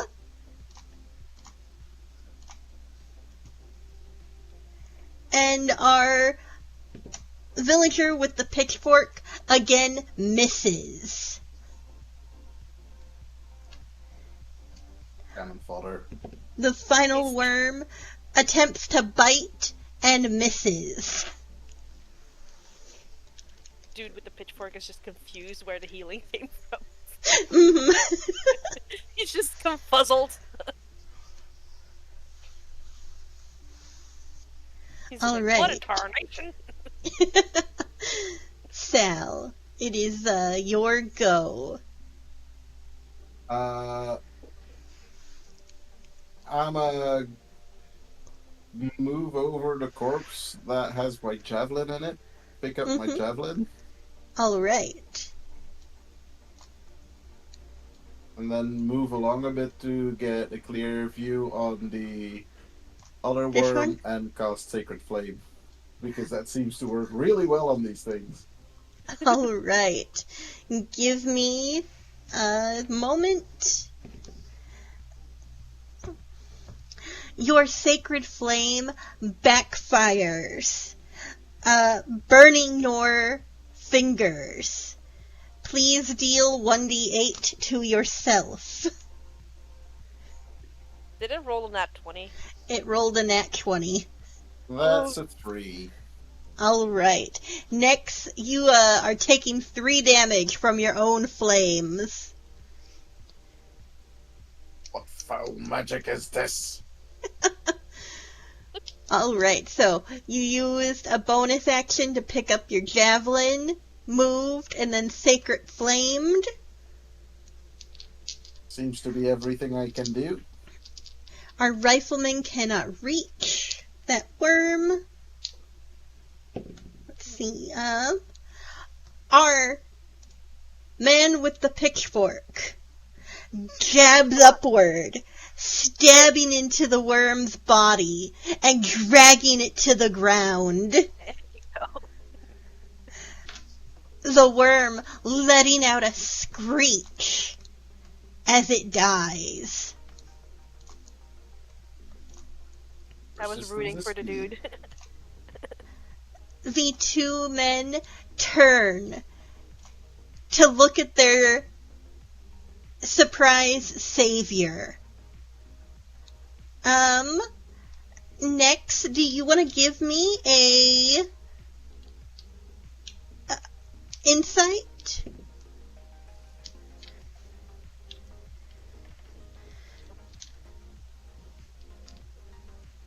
Uh, 18. Alright. You notice as the 2 turn to look at you, their faces are masks of disgust and shock. And then, finally, begrudging respect. Damn. As they turn, the rifleman moving off to continue the fight, and the older villager giving you a slight nod of his head and a murmuring thanks before taking off as well. Oh, I you know made back friends. and continue going to get the wood. Alright, so you make your way to the shed. Meanwhile, Rain, Yeah. I'm here. still carried on by the ticking of the watch. Yep. You run, and as you do, you round the corner and spy the sign for the alchemy shop.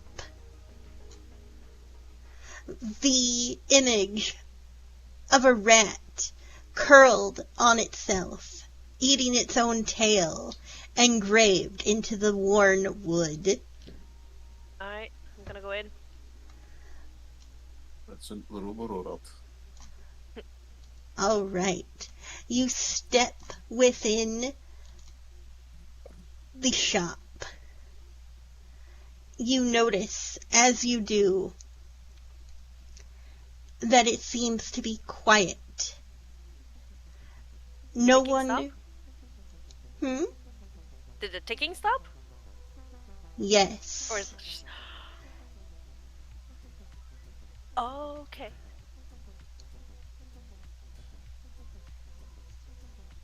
That's weird. I've had this ticking in my ears for so long, and now it's quiet. As you look around the shop, you can see things you would expect from an alchemist chamber. Books upon magic, runes engraved with sigils, potions and spell orbs lining the cabinet walls, weapons attuned to magic, and a staircase leading upwards. As your eyes fall upon the stairs, you hear the slow ticking return. I'm heading up the stairs. Alright. You begin to head up the stairs. Meanwhile, While I... Salem, Yeah, sorry. in the bedroom, looking at the body of the worm. Give me a perception with disadvantage. Yeah, D20, you have to throw twice. Or you throw 2 at once. You take the lowest number. Okay, and then you add your perception modifier to it. 3. He threw a 3. Was a wooden dice. All right. So, you are looking at the body of the worm, and you do not notice, as above, through the broken window, another worm flies, Ooh, bother. hovering along the ceiling, moving over you. You need to be in front. There we go. You also do not notice the sound of the footsteps on the staircase as they make their way up.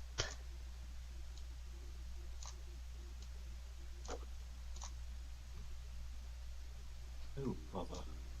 I'm too close to fire.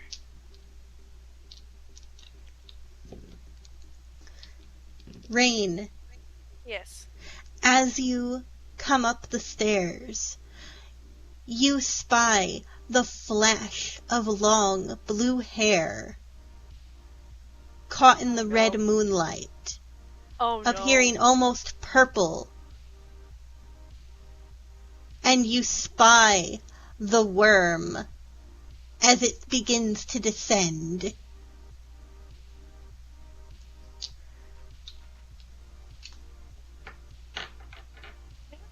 Weird question, maybe?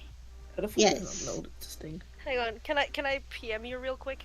Yeah, that is Okay, always allowed. Sorry.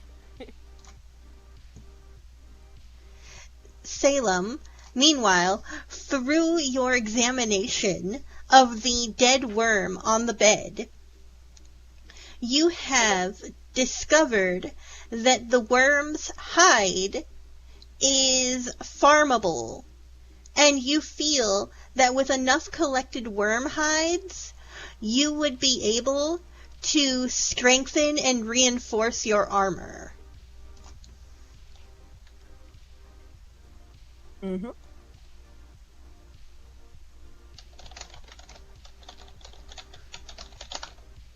Because I gotta go search for dead bodies after this whole shit show is over. Yes. You have found yourself a side quest. Unlock a key. I'm gonna pull Nex into this probably. Of course you're going to do so. Hey, you're part of the alchemy shop, you're part of this. I'm an assistant, not a slave. Well, you're gonna assist me into getting these hides. Not Okay, psychopath. having my question answered in DM. I'm gonna come up the stairs, I'm gonna see the flash of blue hair, freeze, and just go, Mom? Ah! Alright, so, Ah! Rain, rounding the corner, seeing the stranger with blue hair, is more shocked at the sight of the woman than the worm above her. The pocket watch begins to tick furiously. Rain, your heartbeat begins to tick in tandem. Painful, jarring, breath-stopping as the worm descends, ready to strike. Oh, Gut reaction, I'm gonna try to fire. okay, so, really quick, that was a nat 20. No! So, the worm flies down, ready to bite. ready to burrow. No. 4, 5, 6, 7, 8. Salem, you hear the words, Mom, and turn, startled and confused, as the worm strikes down, biting into your collarbone, dealing 9 damage, and latching on to your throat, already beginning to corkscrew, trying to burrow its way into your flesh. No, no, no, no, no, no, no, no. I need initiative from Rain and from Salem. Me. Okay, that's good, that's good, that's good. Eben. Initiative is a d20, yes. And then plus your initiative modifier right besides the shields. 2 for you. 20. 21. All right, Rain, you see the worm as it starts to try to burrow its way into Salem's collarbone. I'm gonna dash forward, I'm gonna try to yank it off. All right, so, you have pistols in both hands. I'll drop him! All right, you quick drop your pistols, dash, and you're trying to grab it and pull. Uh-huh. All right, give me a moment, because that's a grapple. And because it is distracted, I need to roll with disadvantage. It's a nat 1. So, you very successfully grab a hold of this worm in your hands and yank it free. And you are now holding this writhing creature, mouth bloodied, teeth at the ready, as it is struggling to turn and twist in your hand and reach for you.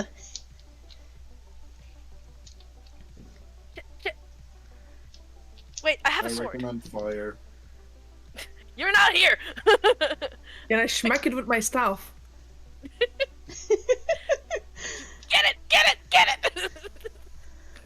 it! Like, just use my staff as a baseball bat, just bonk it.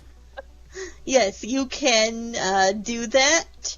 Rain, are you not using your bonus action and instead choosing to say get it? I don't know what else I can do. I don't want to let it go. So, Salem raises up her staff. Rain shouting to get it. Salem, roll to hit. Give me a d20. There should be a thing if you equipped your staff. Yes, tells it's going to you be a plus what- 2. Okay. Then I have an 11. Alright. You're gonna smack me. So, It's you, not a nat 1. Maybe slightly. you swing, and you manage to hit the worm, but in the process, you also hit Rain's arm. Give me your damage. What does the staff say? Are you, you're using both hands with the staff, right? Yeah. Alright, so go that's to gonna be a actions. 1d8. Then you'll see staff is 1d8. Yes, one-handed is 1d6, two-handed is 1d8. D8. Dat is een de D. Mini. 1 en dus bij precies. Deze is een D10. Nee toch? Nee, jawel, die gaat tot 0. 2. Alright, so, the worm takes 1 damage. Rain, you take 1 damage. I am so sorry. Yeah, not me! What's wrong? let go. Right. It does, as a reflex, you need to make a strength saving throw, Rain. Okay. Strength saving. Strength saving. Strength saving. That's fine. That's fine. Where's the stupid dragon when you need him? I'm not getting wood. Oh no. 5? Alright, so you feel the smart of the staff as it smacks into your bone, and you drop the worm. Can I try to put my foot on it? Step on it! Step on it! Step on it! No, the worm is now flying and free. Okay. Okay. Give me a second. Oh, it's its turn probably. Yes, it is its turn. And it is choosing to stay and attack. It is aiming for Salem, because Salem is actively bleeding. So it moves and attempts to bite. Let me take a peek here. It successfully bites again. God damn it! This time it is not a crit, but goddamn, is it determined. And you are taking 3 damage. Fuck's sake. Meanwhile, Nyx, Yes. you are now on your way back with an arm of wood to help board up the windows. As you approach the gate, you approach the door to the alchemy shop, you notice that it is wide open. Oh, fuck. No way in hell he isn't hearing the whole charade that's going on upstairs at the moment. No way he isn't hearing any of it. Mm-hmm. I am going to drop the wood inside, pull closed the door, and run upstairs as far as I can. Alright. So, next you run up the stairs, and very quickly you stop in your tracks as you see an orange-haired girl and Salem both shrieking, and a worm attached to Salem's collarbone. Again at her collarbone? This really sounds like when there's a spider in the house and the ladies are all just standing on the table screaming while the guy needs to clean it up.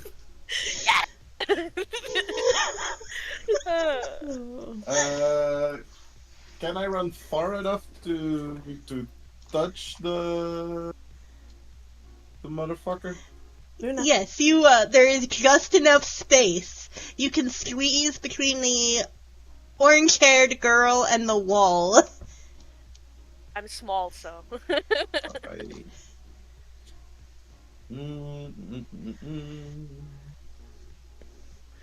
I am going to... Wait, where is that touch spell? Save me, Felix, save me! Decompose. I am going to touch... Oh no, that is only a corpse. That's... I ain't dead yet. gonna help me. I am still alive. No, Yes. no need to do that yet. I need to find... Oh, fuck it. I'm just gonna point at the critter, and it's going to hear a bunch of very ominous bells, and it's gonna take damage. Alright. Wisdom saving throw. It's Toll of the Dead. Yes. It fails. It fails. Is it missing any health points? It is. Ooh, then I can throw took a one hit. D12. Yeah, I hit it once with my staff. I bonked it once. If it wasn't missing any health points, I'd only do 1d8 damage. Now I do 1d12 damage. Nice. That's 2 extra damage. Sound-based magic, not my thing. Alright, how much total? Uh, 2 normally? Or does it get extra added damage? It doesn't say, so it's just 2 necrotic damage. Alright.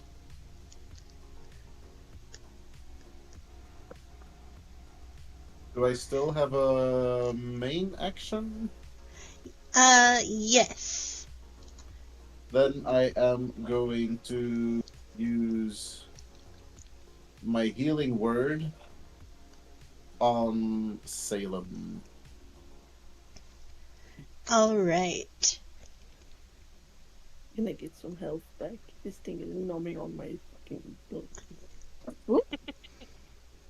That went to the floor. Guys on the floor. Dies on the floor. Warning, It would be guys, a there's a D4 6 loose. health. There's a D4 loose, and it hurts when you step on it, but it's 6 health that you regain. Fuck me, I was gonna check something. Alright, so, Salem, you regain 6 health. You feel the healing energy as it swirls around your neck, almost like a choker. And it is now your turn. I'm also blurting out, what the fuck? Just so you know. What happened with my turn? You go after Salem, Okay. because you got hit and failed your... Okay. How big Okay. are these things? Are they like genuine dog-sized, or are they like very tiny? They're about the size of your rats. My rats legitimately go from tiny one to the fat one on Earth, so Take fat- between Nezumi and Luna. that's me Yeah. desk. Yeah. So, the one you're facing is, more on the fat, chubby rat side. The one dead on the bed is more on the, small side.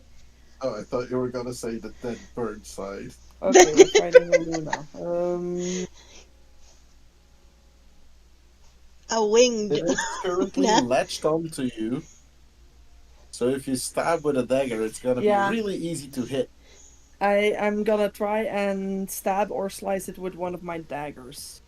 Alright, so you are going to roll a d20 to hit, and do it twice. Take the higher number.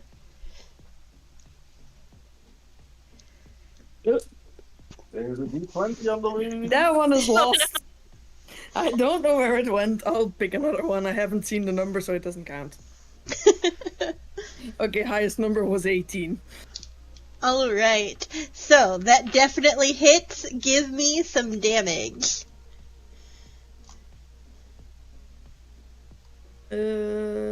What? The dagger damage, 1d4 plus 2. I can't read that thing. 1d4. Oh my god, I didn't know what a d4 was. 1 second. 4. 21. Nice. Alright, describe to me how you are killing it. While it's still latched onto me, I grab it by more of the tail side of it. I grab my dagger and I slice it open like a sausage. Alright, so you completely eviscerate this worm that is gorged on your blood. And it falls to the ground dead, leaving the three of you to stare at one another.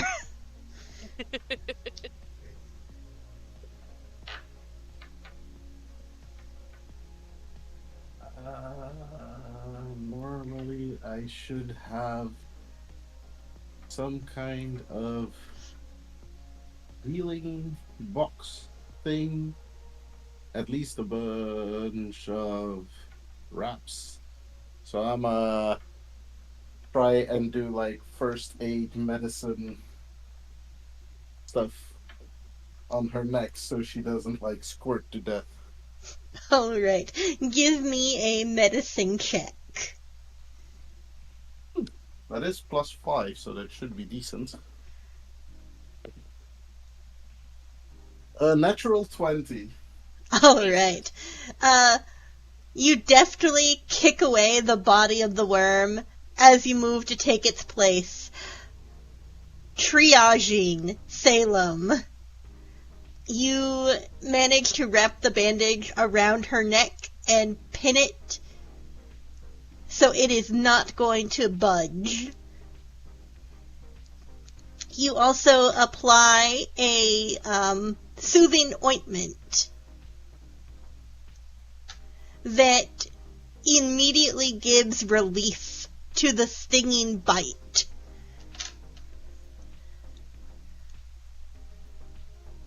I'm just gonna look at her and I'm gonna go like, really? At least I'm not the one that left me alone in this situation.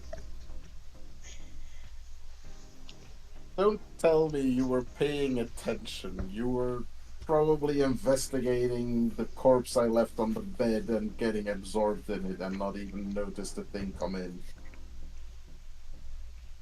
And who the hell is this other person? Supposed to know. Questions. I think she Out of was here character. to save me instead of you. Out of character, 2 questions. How tall is Nex? Big boy. So, if I remember correctly. Have I noted down? He Next would is, be around 6'8". yeah. Very, very tall. Taller than Blaine, Jesus, hang on. I if need that to gives know. you a reference. Taller than Ere. Jesus! Wait, he's... What? 6'8" is quite a bit over 2 meters. He big boy. Yeah, you're looking at a fucking 5'1", scrawny little thing. And still you helped more than he did. Have I ever seen... DM question, have I ever seen a creature like him? No. I'm You don't just- even have to roll for that. That it's a no. I'm just looking up at him, like, wide-eyed, like, mouth open, like... You know, like the children do when they see someone with colored hair.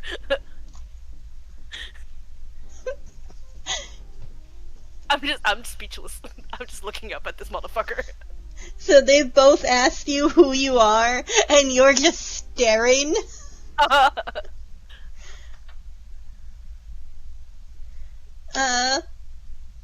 Harley. Yeah. Rain needs to give me a perception.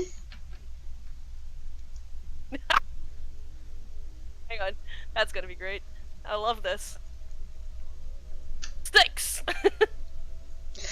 You Do are I need- so shaken up by the woman standing in front of you that you mistakenly called your mother, and this beast of a, you're not sure if he's a man, that you haven't even noticed that the pocket watch has stopped ticking and gone silent. I am going to sigh, roll my eyes, nudge Salem, and say, "You explain, I'm gonna make tea." And I'm gonna head downstairs and make tea. Didn't you first board up the fucking window? The wood's downstairs. I'll make tea in the process of getting the wood. Just get this Missy working again, because I'm not dealing with this. Pretty sure I snap out of it the moment he walks out of my sight. I'm just like shaking my head like, I'm sorry, what?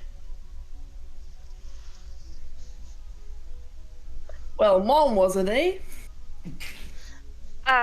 Sorry.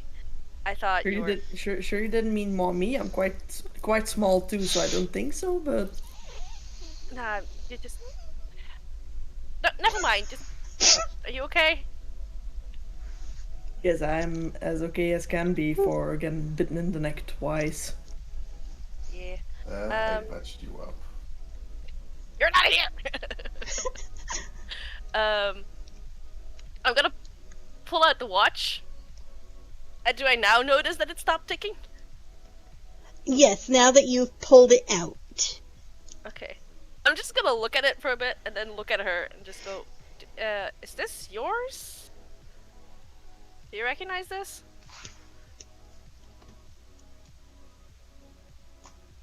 The thing is, Alright. do I recognize this Grim? So, give me a memory recall. What this is you're going to roll a d20, and then you are going to add your intelligence modifier to it. So I think for you that is a +1. I rolled a 20. Plus... Okay, so you don't add anything. You instantly recognize this watch. You know that this watch came from your shopkeeper.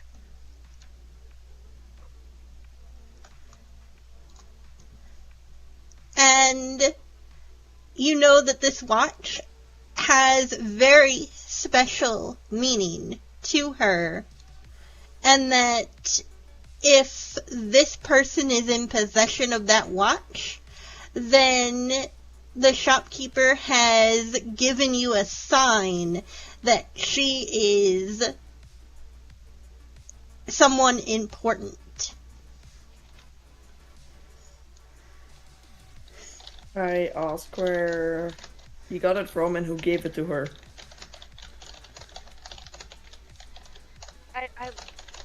I'm honestly not sure. Some lady gave it to me in the tavern and told me to find her granddaughter. I'm assuming that's you. Granddaughter, hey. Is that not you?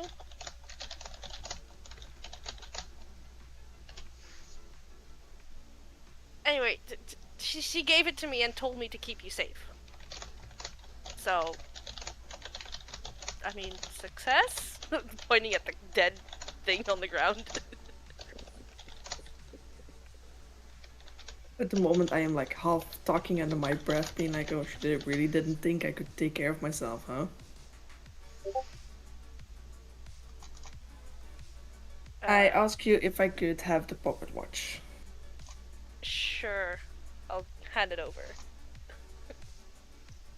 Alright. Don't tell.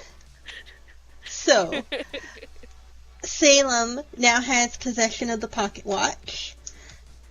Rain, you can remove it from your inventory items, and at some point, Salem, add it to yours. I gave you a message with what the watch does. Hang on, I'll copy my thing into Salem's notes. No, don't. No? Okay. I already sent Oh. it to... Okay. Is it different? Mm-hmm. Oh, it's different! Oh. Oh, I'm intrigued now. That's not ominous at all. Right? I'm gonna keep it, but I'm gonna cross it out because this. I wanna keep track of it, or how you call it. So the pocket watch is now in my possession. Okay.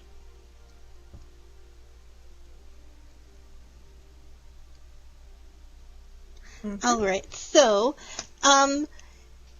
now, the two of you, standing within the confined bedroom with two reeking corpses, come to the realization that, the close proximity of the two of you, combined with the glass all over the floor and bed, and the dead bodies, is very awkward. So, you want to go downstairs and leave this up for Vax to clean up? Nice. Sure. Next, sorry. Yeah, sure. Yeah, come on, let's head downstairs. Let's leave this mess behind for a minute. Oh, didn't move. Alright, so the group of you make it down the stairs. Give me a moment. I need to do the thing with the stuff. Thing with the stuff? Uh-huh. Are we getting a roof again? Or are we No, getting a downstairs floor now? you are getting a downstairs floor now. Nice.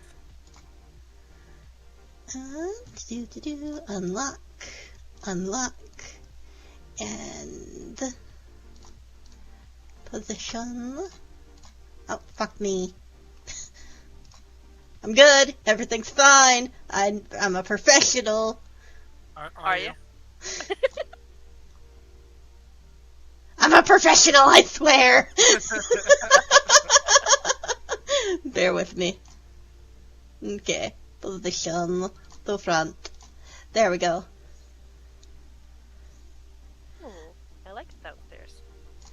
Alright, so next you have finished preparing the tea. As Rain and Salem come down the stairs.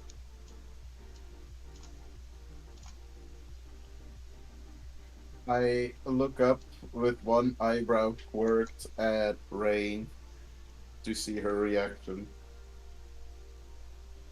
Fully expecting her to just go back into gate mode and stop functioning. I'll still look, but it's not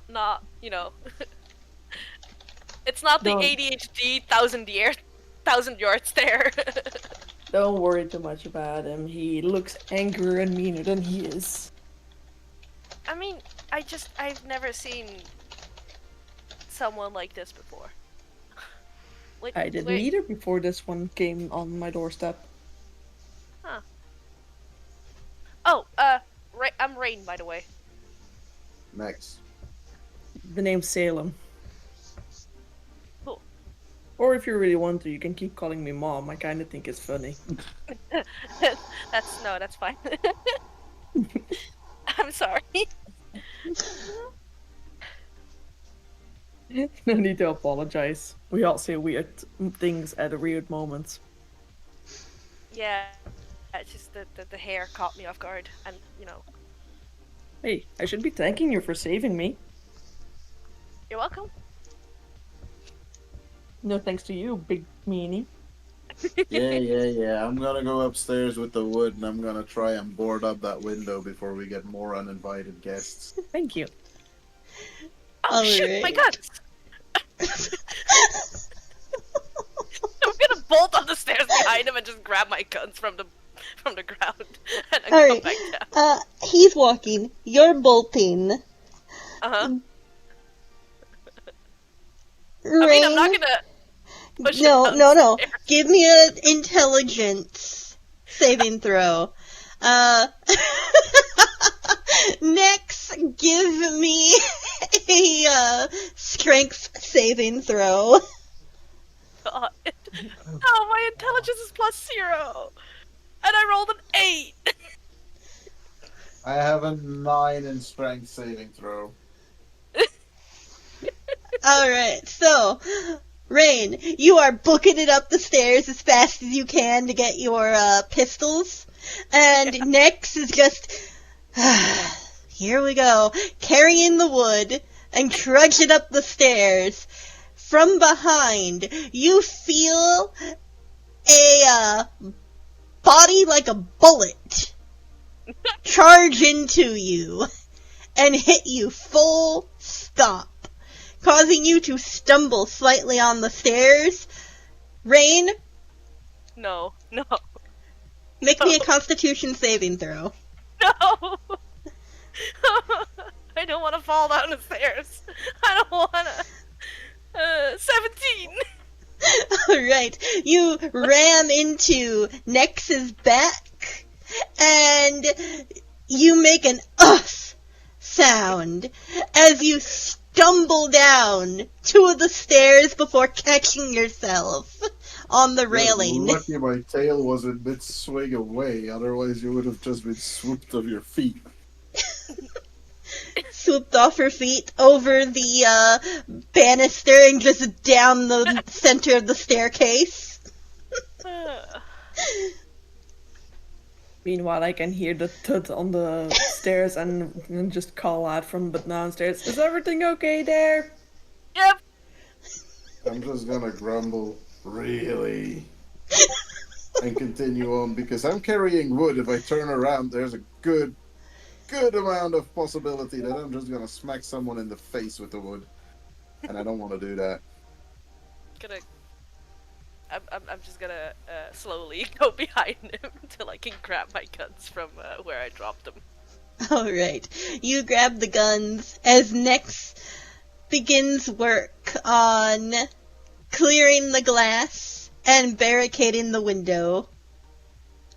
Yep. Rain, are you retreating back downstairs? Yep.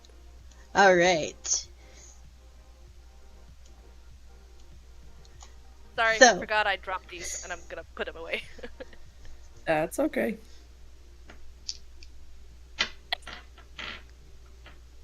So, your grandma.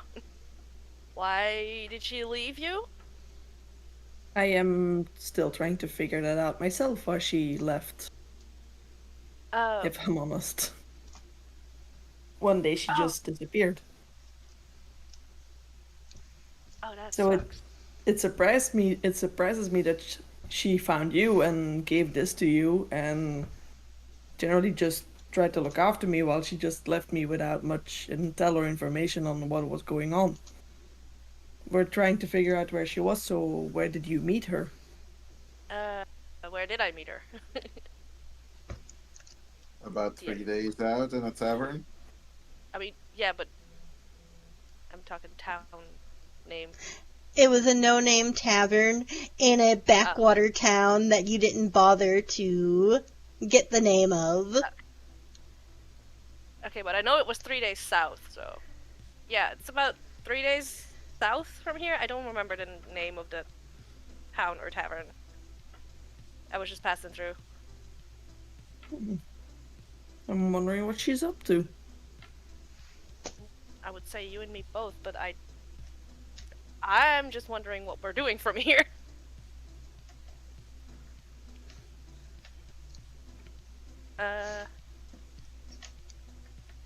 Well, I'm still out to try and find my grandma, Okay. but I don't want to drag you along into this if, well, I don't know what you want in return for it if you would want to be dragged along into this adventure, because I suppose she offered you a payment. I thought the watch was a payment, but I mean, if it's important to you, that's also fine. But I don't know. She told me to protect you, so I guess I just do that. I mean, I get it. I'm looking for people too, so Guess we all are a bit in this way, huh? yeah. If you haven't guessed yet, I was looking for my parents, so that's why I was kind of shocked when, I saw you. Yeah, I can definitely imagine the confusion in that part. I guess So, we're all trying to figure out someone that we lost in the way. So How did you maybe lose your parents?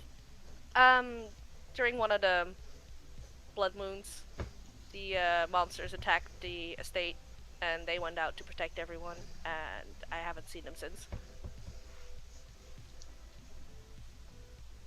That was... I'm gonna, start counting on my hands. 8 years ago? I think? You are definitely determined. I mean, Or wouldn't you... suicidal.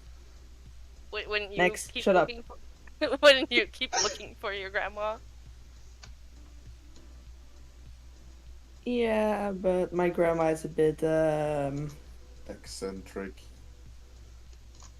she has her special ways of going around and dealing with the world, as we would say.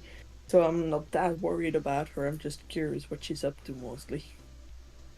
Yeah, I mean, I'm pretty sure Mom and Dad can handle themselves. It's just, I miss them. Oh, I can imagine missing them. I I miss my parents too, but I can't really find mine anymore. Oh? Oh, sorry. Yeah, that's okay. I have this big, bulky, angry dragon to keep me company. Boy, I'm gonna give him an awkward wave. Sorry for bumping into you. you're fine. Jesus, you're tall. I'm not even that tall. My brother was taller. There's more of you? Well, yeah, there's a whole race of me. Wait, what are you? I'm sorry. What? Can I ask what you are? I'm a dragonborn. Have I ever heard of There's a dragonborns? So, Rain, you don't know what a dragon is, let alone what a dragonborn is. Hey. Yeah, that doesn't help me. Where I'm from, there's a couple thousand of mine race. But where we Here are I from, seem to be the only one. he's not that usual to have around. Yeah, no. Okay. People think I'm some kind of blood hunter or something. Whatever blood- that may be. Blood hunters aren't too bad. They have a bad rep, but I've hung around a few of them. They're not too bad. Well, most people don't seem to like them. Well, people suck. Don't have to tell me twice. So, what's the plan from here? Either we keep the shop open, we go and hunt something, or we try and survive. Rain, Yes? give me a memory recall. Fuck me. Nope. hang on. What's my plus? I think it's a 0. Yeah. I rolled a 2.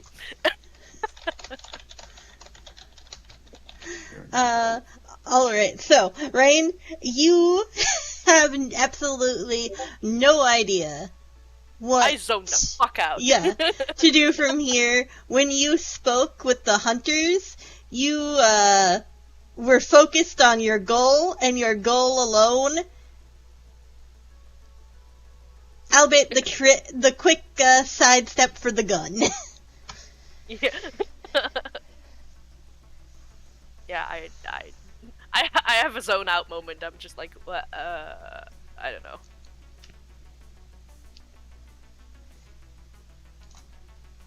If no one speaks up, I will turn to Salem and I'll be like, you studied the corpses of these things, can we at least make use of them? Yeah, we can forge their, what was it, their scales? Or their hides? And we can build a bit of armor out of it. Well, seeing as there's a couple of those outside and I killed a few on the way over to get the wood, we might as well go and collect them. The shop should be safe for now. Are you sure it's safe outside? Because I am not planning on getting bit again. There's 3 of us. We should be fine. I can heal you in an emergency. Yeah, there were also 3 of us upstairs when I got bitten twice. Technically, I wasn't there when you got bitten. You stopped being bitten real quick when I arrived. Maybe next time use your claws instead of trying to chime a bell to persuade him into letting me go. My unarmed attack is not that strong. Neither are your brain cells. Alright, so the 3 of you have made the decision to go worm farming? Also, Alright. real quick, as they're like kind of bickering, I'm just gonna go like, wait, are you two a thing? No. Huh. We're just friends. Uh-huh. Okay. Call it family. I guess you could call it that way, yeah. He got dropped off here at the doorstep and... Yeah. Definitely dropped further than we all thought I would. Okay, so we're gonna go find some worms. Yes, the three of you go to farm worms that are already dead and perhaps hunt for others. And we are going to fade to black on your scene of worm hunting. Ooh. Because we still have a fourth player to get to. Poor Neo.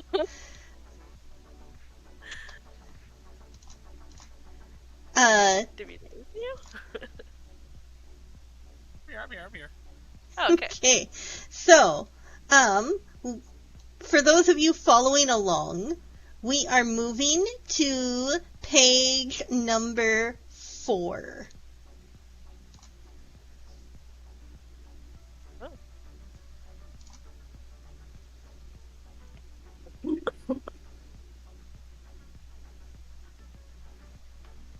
Hold on.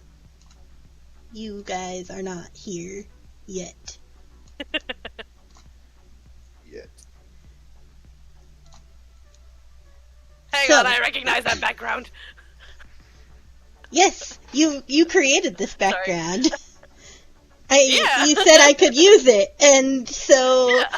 I thought this was the perfect place to use it. Nice. I like it. All right. I'm glad you made use of it.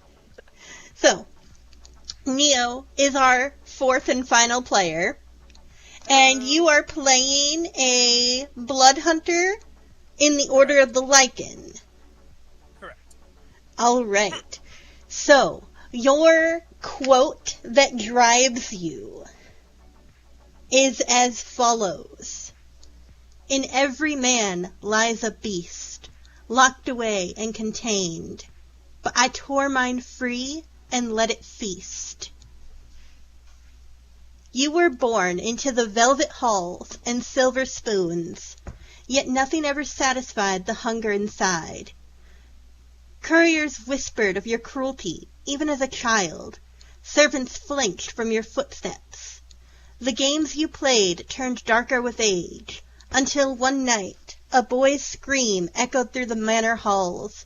He did not wake again. They called you a monster, and perhaps they were right.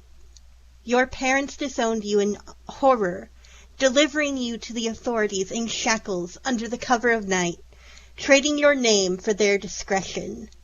In prison, your smile remained unbroken. Then came the order, cloaked figures seeking volunteers for a sacred cause. Most begged for mercy. You begged to be chosen. You survived what few could, the injection, the tearing, the rebirth. The beast's blood crawled into your very bones, threading hunger through your limbs. And when the order fell, devoured by their own creation, you walked away unscathed, a survivor, a predator. Now you feel the hunt rising once more, tugging at your marrow. Hollomere lies ahead, wrapped in fog and rot, its people sharpening knives and whispering prayers to gods who do not answer. You are not here to save them. You are here to see what hunts in the dark, and to see whether it bleeds. The Bloodmoon rises, and so do you. You crouch among the crumbling tombstones, lantern light flickering in the old names and even older bones. The headstone before you bears no name, only a shallow carving, a bell with broken wings. Your hands are dirt-caked, your knuckles sore, not from battle, but from clawing through packed soil. There are a few bodies left to find. The townsfolk have learned, the dead must burn, or they do not stay dead when the blood moon rises. Instead, the graves now hold urns and trinkets, rings, lockets, heirlooms, buried with the hope of sentiment outlasting horror. And right before the hunt? Well, that's the best time to dig. No one's watching. Everyone's praying and preparing for the nightmare ahead. Your fingers close around something cold and metal in the dirt. But then there's silence. All the winged worms' shrieking ends. The air curdles thick and wrong. And from the mausoleum behind you is a scraping sound. Stone grinding against stone, slow and deliberate. And then a breath, wet and shuddering. Do you look back, or do you run? I turn to face it. Come here, me. Where's my Come here, me. cooperate?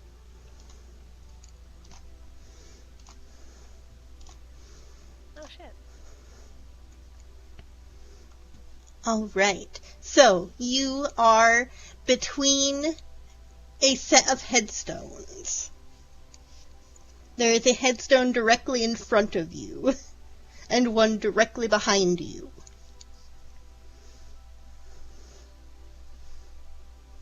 I'm gonna place my hand on the headstone in front of me and just vault myself right over it.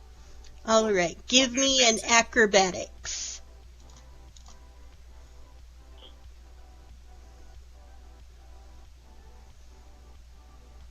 21. All right. You easily vault over the headstone. Your hand placed upon the top, leaving a gouging mark in the stone as your claws dig into the surface.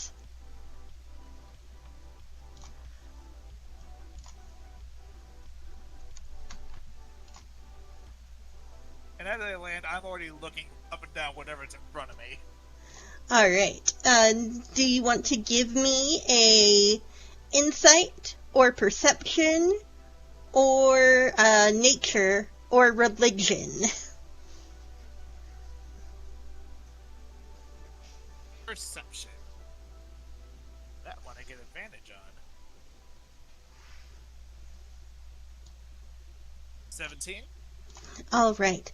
You look at the thing breathing behind you, and you can see that along its rotted bones hang bits of fabric and hair, its jaw open and gaping, the bottom half hanging by old sinew. It drags along the ground behind it, leaving a trail in the dirt, a long, wrought iron sword. Its breath rattles in its lungs. Dried up and shriveled organs within a rib cage that seems to have seen cracks and breaks over the years.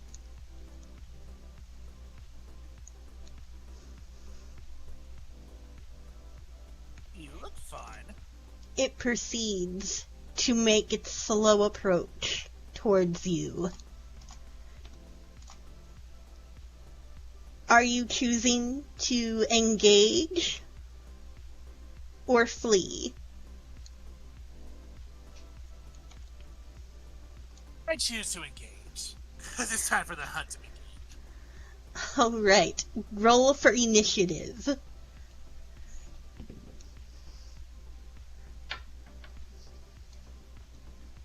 Yes. 15. Alright, you have first go. Let me get a nice little zoom in. Oh, hey, not that zoom in. Holy shit. A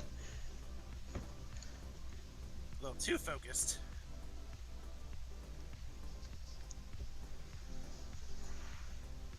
I'm just gonna choose to just run straight at it. Alright, you run head first into the creature that has clawed its way from its resting place. I'm going to start with my bonus action of my Crimson Rights to deal 1d4 necrotic to myself to imbue my right claw with the Right of the Storm. Alright, that is a 1. Thank you. So I take 1 damage and imbue my right claw with lightning. And then I proceed to attack. All right. Roll to hit.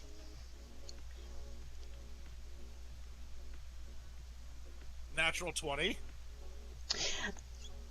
You very, very much hit. Close combat, and it is slow.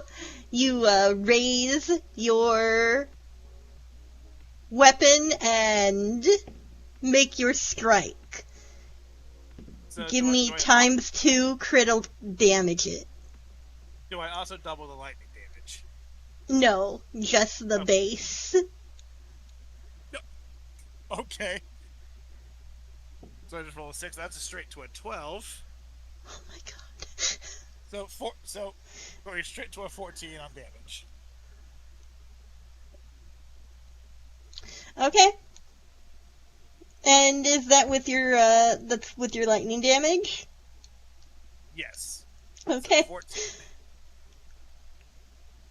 Okay. I think you got him. With a rattling breath, the creature raises its sword and strikes out, attempting to smack you with its rusted blade.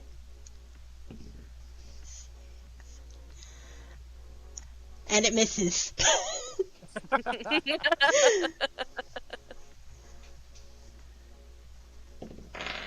Alright. It is your turn. It's already not happy about the fact that it's missing me, so I'm just going all in. I'm going to use my main action for my main hand attack. That is a 21 to hit. It hits.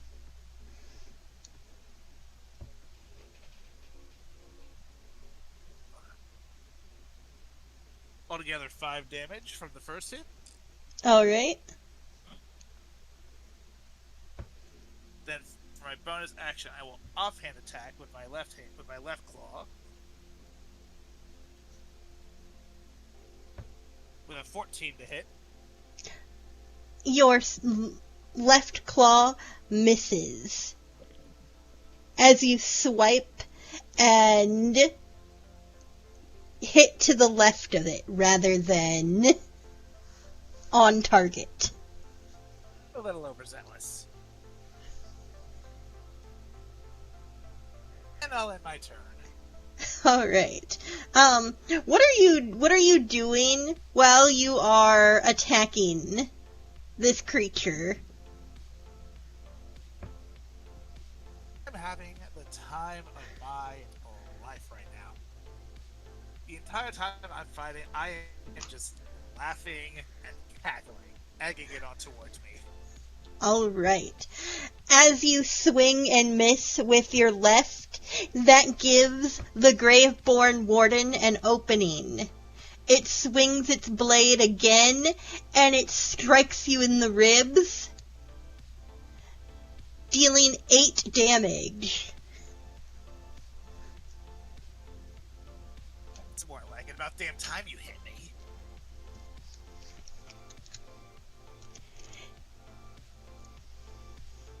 It lets out a rattling gasp.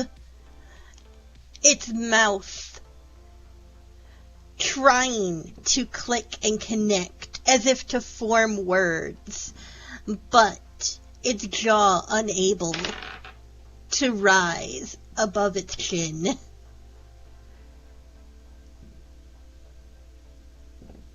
It is your turn. Continue the old hack and slash.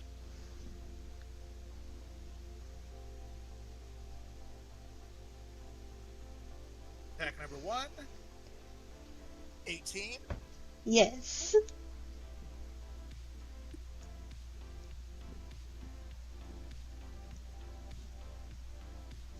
10 damage.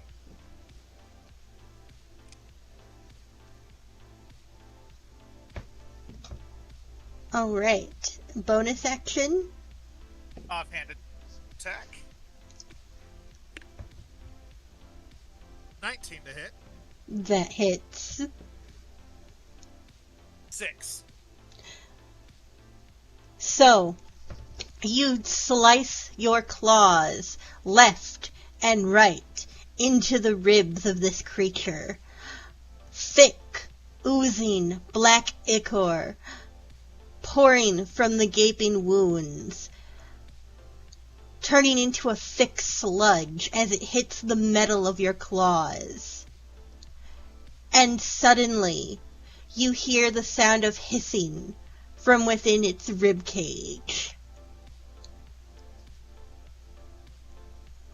Make a Constitution saving throw. Alright.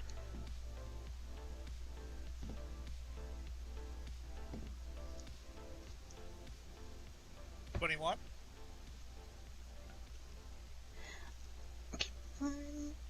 Alright, you successfully manage to turn your head as suddenly a blinding light emits from inside the creature. And as you turn and look, it is now standing taller, sword held in both hands, ready to strike. Oh, you get bigger. Alright. Let's see if that means you hit harder too. It brings down its arms, attempting to slam you with its sword. As it does, it misses. The sword slamming down into the ground next to you. Dirt flying in each direction with the impact.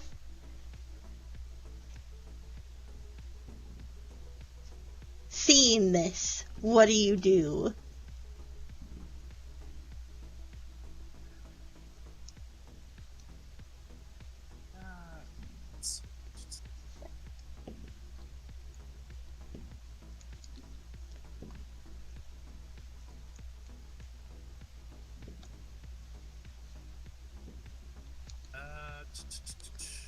Checking something real quick.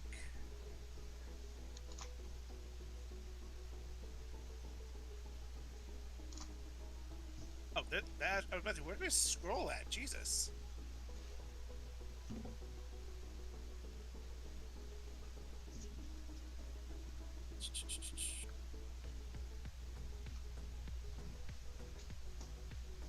Sorry, just double checking a lot of stuff here. No, you are just fine.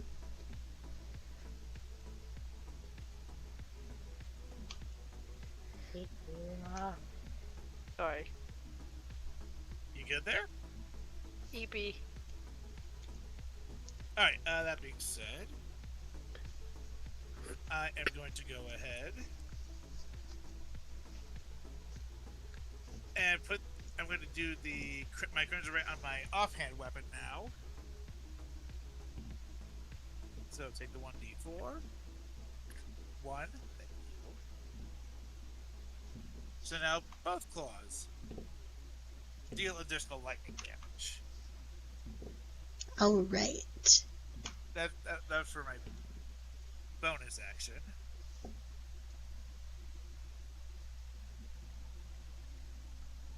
And I can use a bonus action for a main action, correct? Or no? No. I didn't think so. Cool. So, for my main action, just Just man-hand attack. Jesus Christ, another natural 20. All right. You take your right claw and slice in. Jesus fucking Christ. 6, so straight up to 12, plus my d4. 16 damage. Oh my god. All right. So, with the sword in the ground next to you, you raise your hand and slice down into the Grave Warden's collarbone, ripping loose sinew, its head lolling to the side and resting on its left shoulder. It tears the sword out of the ground, raises it, its head flopping to the other side, unbalancing it as it again slams the sword into the ground, missing.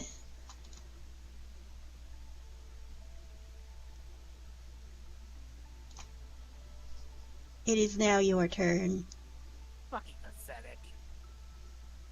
And I'm just going to keep swinging. Rip and tear until the job is done. That is a 22 to hit. That hits. For my main hand attack. Plus 8 damage. Alright. Please describe for me how you are killing it.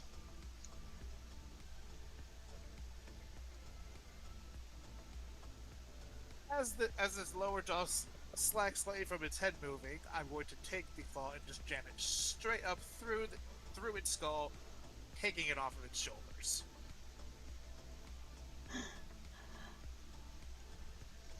Alright. You have now successfully taken down the Graveborn Warden. And as I said, with its skull just hanging on my claw, I'm just going to stare up at it, coated both in my blood and its own, laughing maniacally.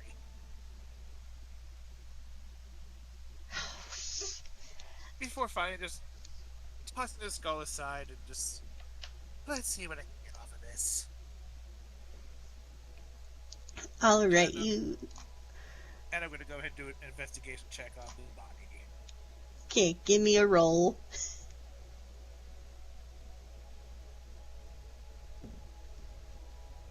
15.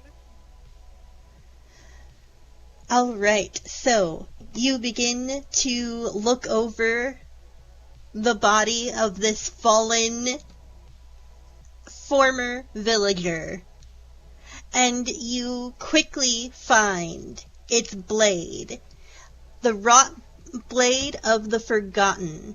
It is a long sword, and as you pick it up, you can feel the dark energy radiating off of the blade.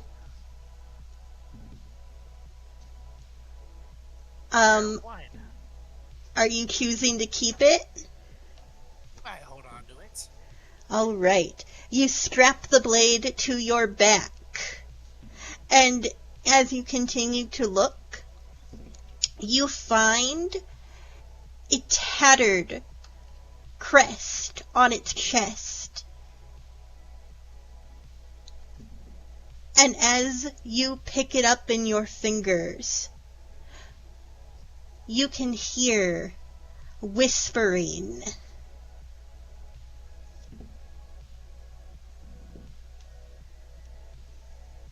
A cacophony of sound, begging for blood.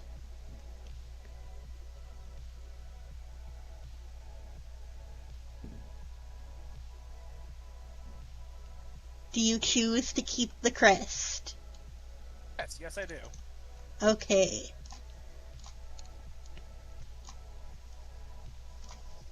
I'll give it more blood than it knows what to do with. As you stand and look around, you see that you have pilfered a majority of the graves. And looking about, you see that the one mausoleum has been busted open. The other two, however, are still locked. And you know, to get into the other two, you need a key which can be found somewhere in the church. Okay.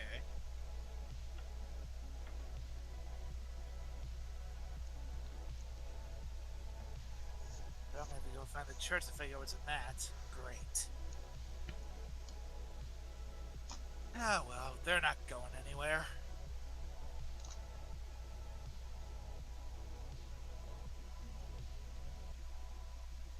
Let's go see what else I can find. We are here ready to introduce our final player of the campaign. Character name is Vena Nightbloom, and you are playing a sorcerer with the shadow origin. Is that right, Matt? Yes. Alright, what does Vena look like? She has red hair, blue eyes, she's tan, she has black lipstick, black shirt. Okay. What's Yeah. her build like? Is she a muscle mommy? Is she... Oh, no, she's kind of small. kind of Tiny. small? Alright, so we've got two small ones. Got it. Because Harley is also playing a small one. Alright, so, I am going to read for you the character, basis. That way you have a feel for your characters, you know, what's led them to this point. Are you ready? Yes. Alright, so your character quote is, "It's alright. The dark isn't empty. It talks, if you listen. The shadow found you long before you knew how to fear it. You were born beneath quiet skies in Hollowmere, before the Bloodmoon took your parents, before the town learned to whisper your name with equal parts fondness and concern. You remember very little of them. A lullaby, maybe, a hand brushing your hair, and then red light spilling through the windows, and silence after. The Church of Pale Grace took you in, as they do with all things broken that still breathe. You grew in its halls like something delicate and out of place, soft-spoken, wide-eyed, always drifting somewhere just beyond the present moment. You learned the rhythm of sweeping stone floors, tending pale gardens, greeting weary townsfolk who came seeking comfort they rarely found. But you gave it to them. A smile, a kind word, a listening ear. They adore you for it. They pity you, too. Because sometimes you stop mid-sentence, tilting your head as if listening to something just behind them, because you whisper it back to empty air, because your gaze lingers too long in the corners where light refuses to settle. But you are never alone. It has always been there. A voice, soft as velvet, thin as a breath between heartbeats. It does not command, it suggests, it wonders, it knows you. It tells you where to look when things are lost. It hums when danger draws near. It curls around your thoughts, like a second self, soft and warm and endlessly patient. You trust it. How could you not? It sounds like you.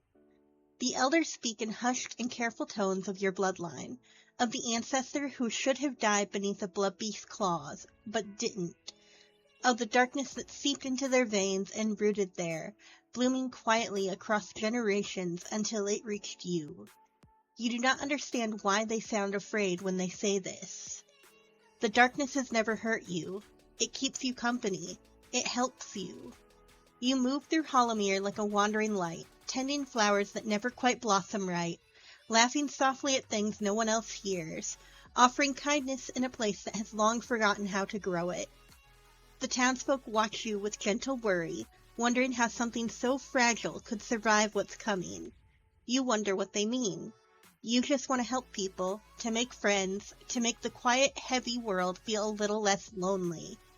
But sometimes, when the night stretches too long, when the wind carries something wrong through the trees, the voice grows clearer, sharper, hungry.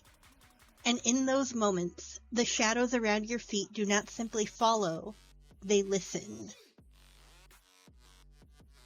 So, Matt, you have grown up your whole life, basically, in the church. The church is all you know, and you are very devoted. Yeah.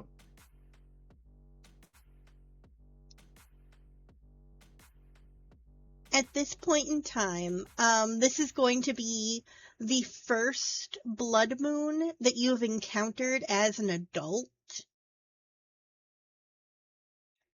Because, again, in this world, despite the fact that you're only a teenager, mortality rate is very high, and a lot of people do not live past the age of 40. So, you are already considered an adult. Okay. And this being your first blood moon that you will remember is kind of anxiety-filling, but also you don't quite understand what the big deal is. You just listen to what people tell you to do. And currently, the person that is telling you what to do is the nun of the church, Sister Aelith. Sister Aelith has been your watcher and your guardian for as long as you can remember. She's never been a very soft or warm person, leaning more towards the stricter side of things, but you know that she has your best interests at heart.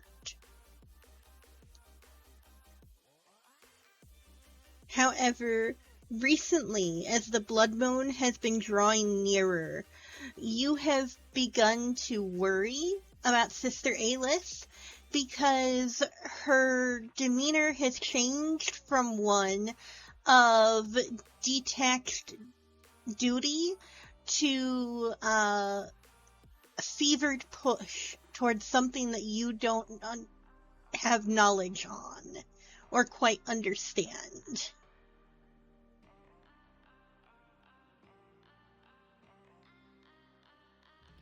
Tonight in particular, you have been told that you are to stay within the walls of the church, avoiding the downstairs where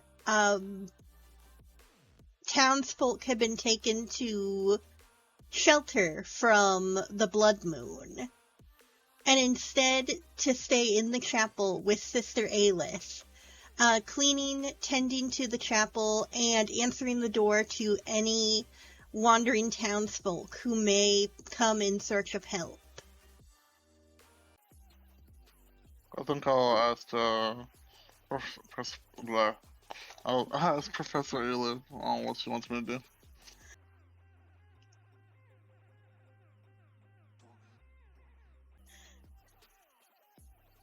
Hello, Professor Ayla. What would you like me to do? Sister. Oh, Sister Ayla. Yeah, she is a nun.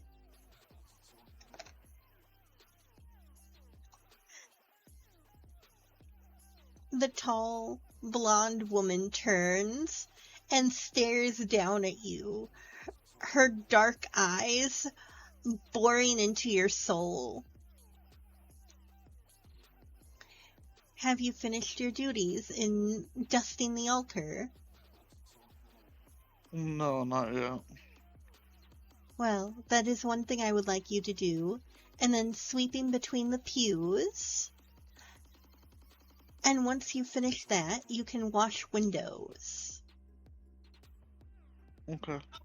Keep Alright, in mind, so if you go to clean within the mortuary, that Father still has unfinished business in that room. And you can clean Father Merrill's office and the confessionals, but as always, you know not to trouble or disturb the things on his desk. Is that understood? yeah, it's understood, sister. Good. Go be a dutiful acolyte. And if you hear any knocking upon the door, please inform me before you open it. Okay.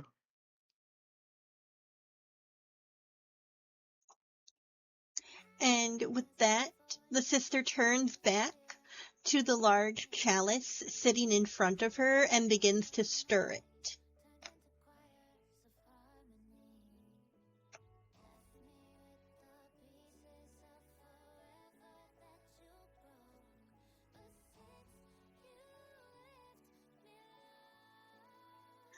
Alright, so are you headed into the mortuary? Yeah. Okay. As you walk into the mortuary, you turn the corner and you see the jug labeled hazardous, and you carefully skirt around it, knowing that if you tip it or knock into it in any way, it could spill, causing a mess as well as burns. And you move past, you look around, you can see the work table full of various tools. Turning about, you see that the fire in the furnace is burning hot, dark smoke curling up through the ceiling. The most disturbing thing about this room, however, is the exposed corpse laying on the operating table.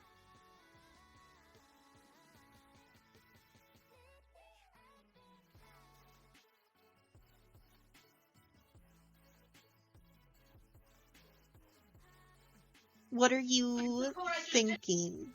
What is Vena doing? Vanna is a bit creeped out by the corpse. And is trying to clean, but still very terrified. Okay, so you're cleaning, but you have a sense of dread. Can you give me a perception check? The only bad part is that I rolled a 1. Okay, so you've rolled a nat 1, and that is your first roll of the campaign. So this is an unfortunate start for you. Yeah, you think so? Yeah, you go about cleaning and gathering supplies to clean the rest of the chapel, and you do not notice, as you are walking past the table, your foot catches on the edge of the table leg, and you fall face first onto the floor. As you do so, the table begins to rock back and forth. The saw and the corpse both shifting in weight to follow where you fell. I roll out the way. Alright, give me an acrobatics. Acrobatic. My acrobatic is +2, and then what I'm doing is d20. Yes,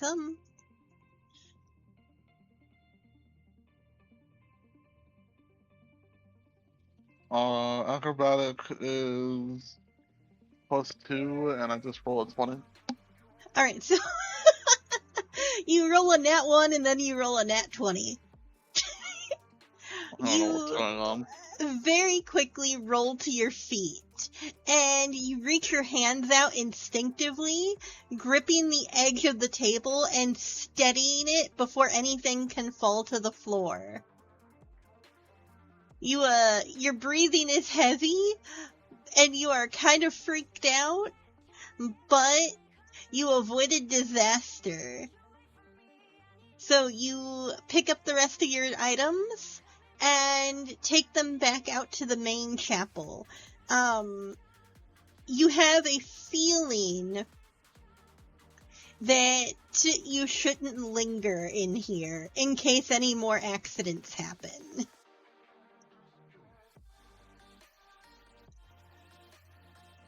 They're definitely not lingering in here.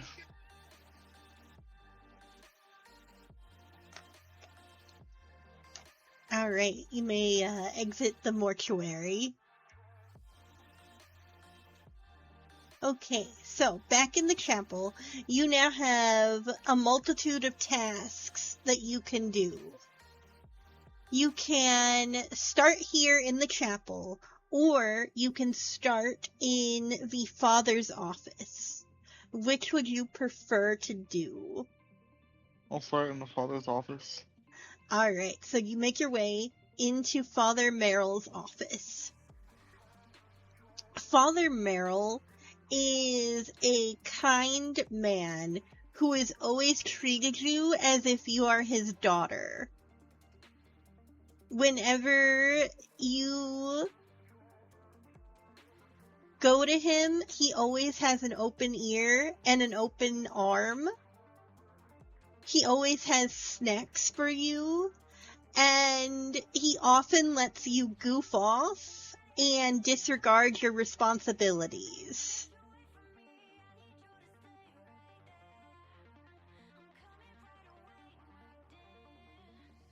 You, however, do know that the father takes his work very seriously and would be upset if someone were to disrupt his desk or move something to where he could not find it.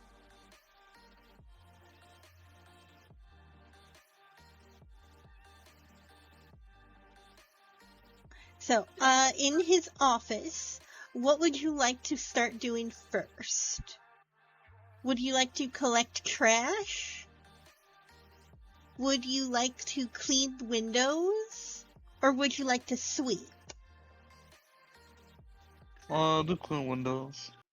So, you, take your rag and you go to the window that is, closer to where you walked in.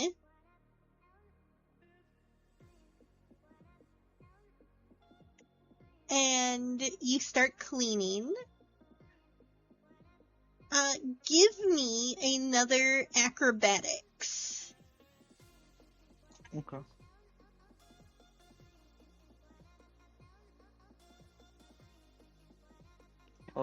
22. 22. Alright, so these windows are taller than you, but you have been doing this long enough that you know just the right places to step up onto the windowsill and lift yourself high enough to be able to reach even the most tippy top part of the window.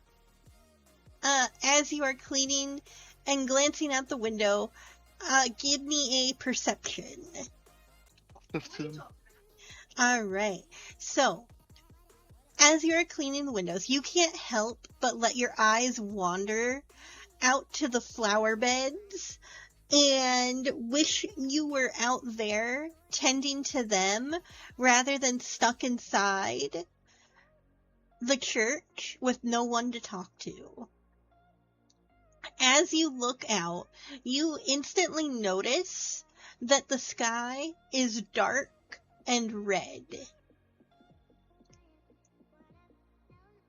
As you are peering out across the back of the church, you can see the graveyard, and you see creatures flitting from grave to grave. They look almost like bats, but you can't quite make out what they are.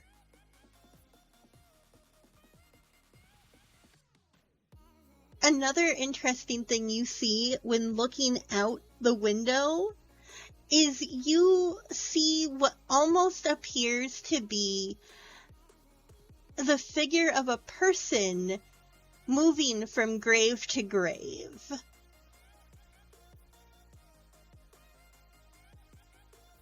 What are you thinking? The person was.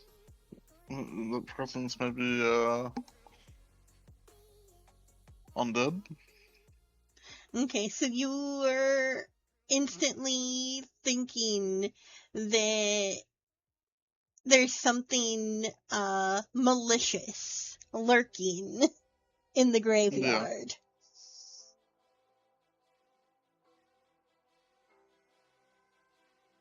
How does this make you feel? What do you want to do with this information?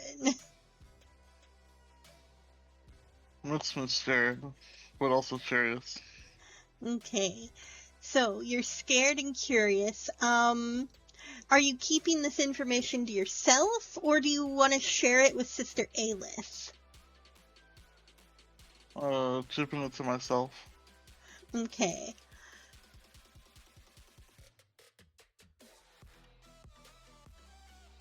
So now your windows are clean, and you still have 2 tasks in this room. Which one would you like to do next? Sleeping? Sweeping? Alright, so you take out your broom and you begin to sweep.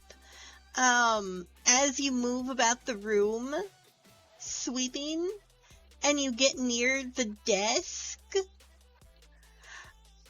give me a perception.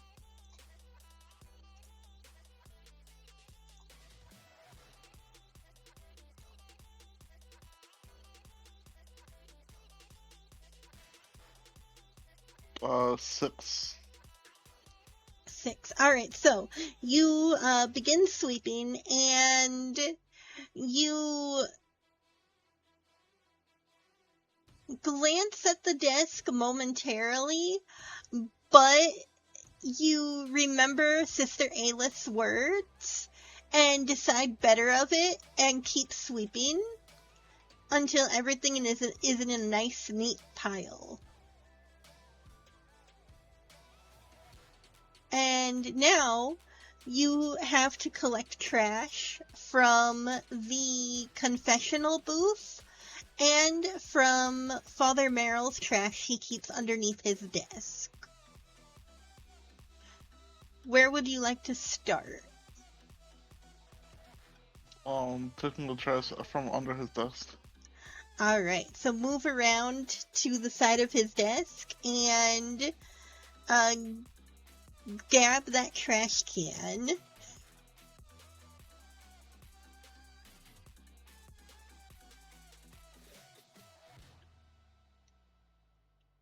Alright, as you do so, you can give me another perception. 5? Alright, Yeah. you gather the trash bag up into your hands. You notice that it feels kind of wet, like something might have been spilled into the trash can.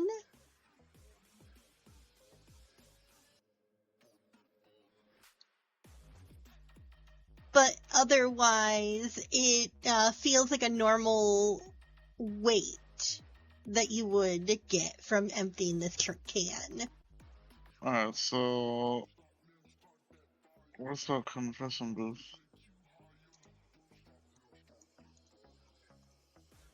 it's to your left. You'll see curtains and then chairs behind each curtain. Over And here? yes, underneath each chair is a trash can. Okay. We'll start this one. Okay. Are you just collecting trash, or do you want to roll for anything? What is wrong for perception, Jimmy? Perception is what you notice, and if you spot anything. Alright, then I'll roll for perception. Alright, are you rolling perception on all 4? Yeah. Okay, then give me 4 separate perception checks.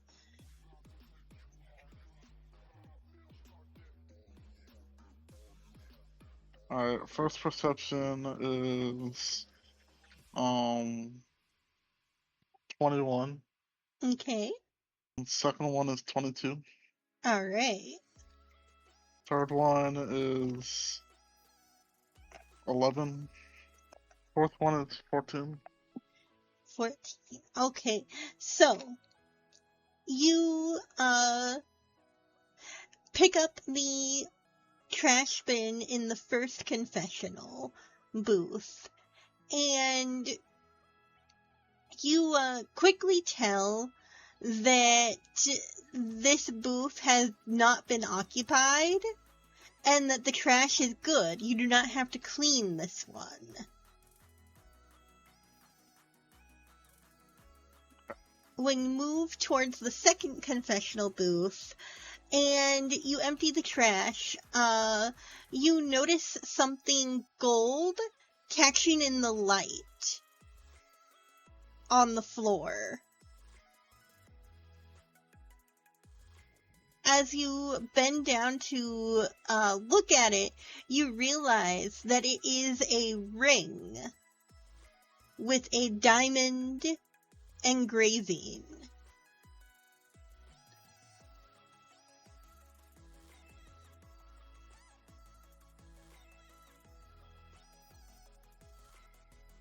Alright, I'm moving to the third one.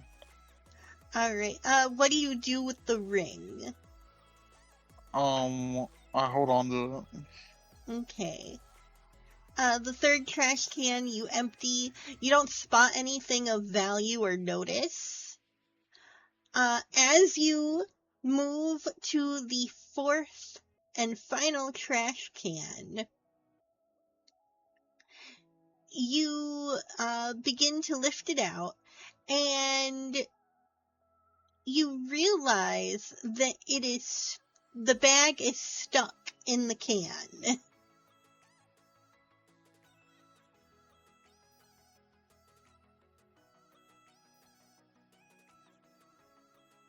Alright, do I acrobatics for this one? Are you attempting to pull the bag out? Yes. Alright, give me an athletics. 12. 12. Alright. You lift the bag out of the can, with both hands, shaking it to get the can to fall loose. As you do so, you hear a familiar voice flitter through your mind. And that voice whispers to you urgently, "Back up, back up."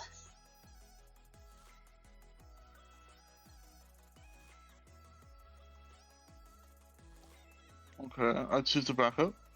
Alright, do you drop the bag or do you still hold it in your hand? I'll drop the bag. Alright. You drop the bag and back up, and as you do so, the trash bin clatters to the floor with a loud echo. And the bag spills out. As it does so, tissues and crumpled pieces of paper fall out, but you then see something dark and red and wet seeping out onto the floor. So I'll go inside.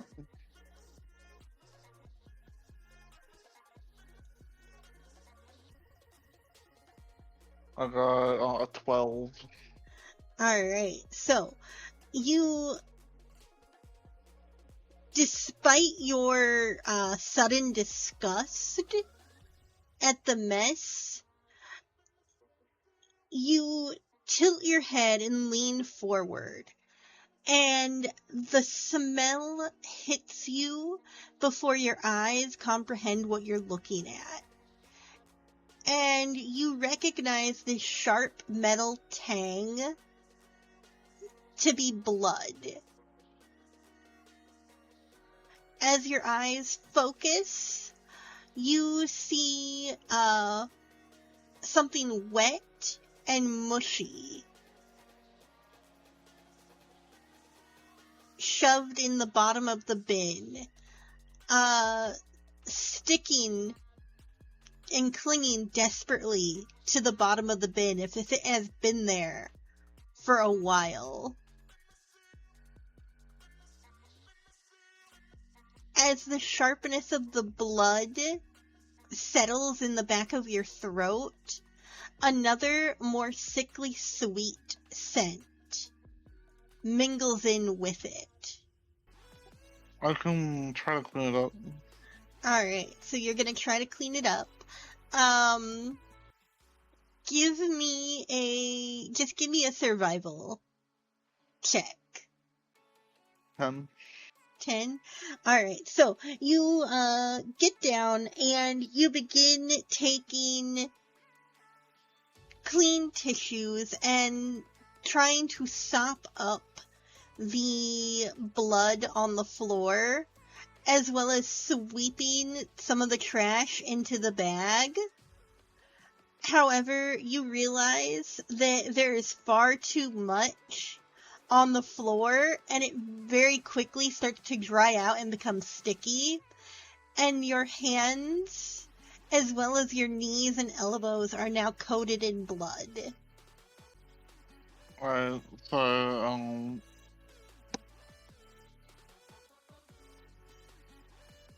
I go to the sister. Alright.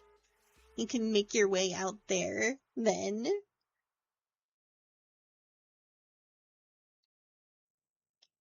Okay, as you make your way out of the father's office, you leave a trail of bloody footprints behind you. And your feet stick ever so slightly to the floor as you walk. Ayla. What is it, child? What have you done? What is this mess? I thought I told you to clean. I was cleaning. I found something, and I wanted to try to clean it myself and not be a bother. What did you find? I was cleaning the trash cans and getting them together neat, and one of the trash cans had blood. It seemed to have blood in it, and something that maybe should be inside of a person instead of outside of a person in the bag. Someone must have threw away spoiled meat. That must be it. Well, there's nothing we can do about that for now, can we?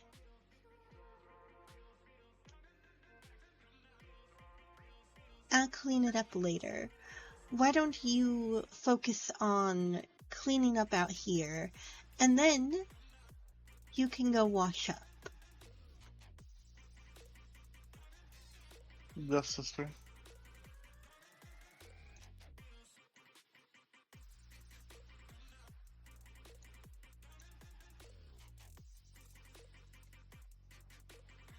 Alright, how do you feel about the sister's response?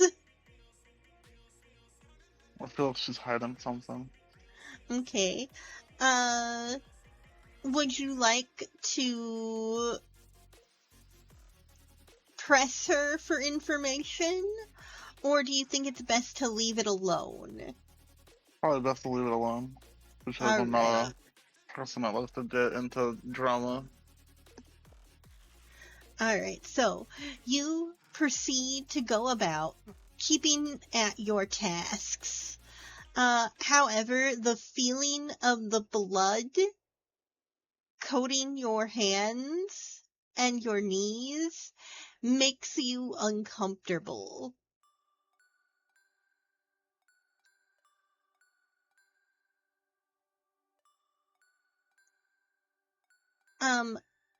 As you go, I want you to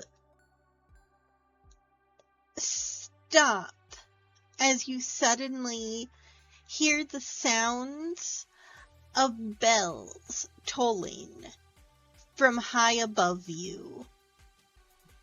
I wonder what those bells are for. Okay, do you want to roll anything to see? Oh, yeah. You could roll an insight, you could roll religion, you could roll history.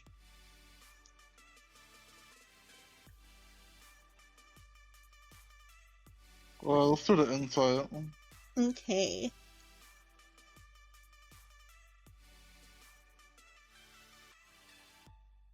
Alright, I rolled a 19 on insight.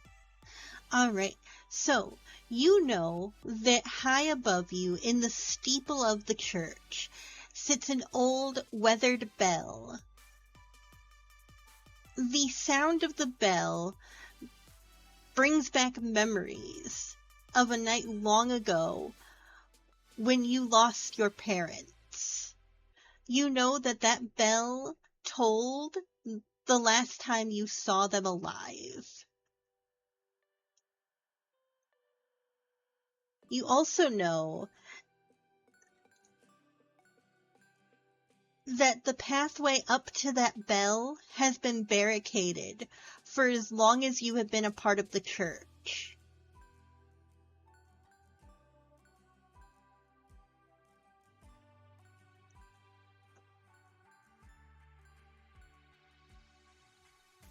Can I go and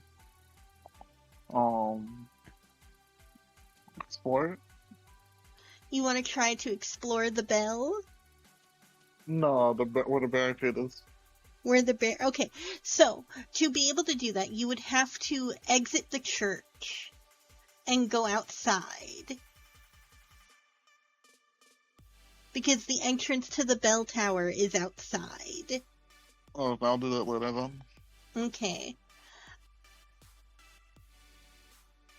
What are the tasks I need to do for sister? You have completed your tasks. However, as the bell continues to toll, you again hear the voice of your longest companion in your head,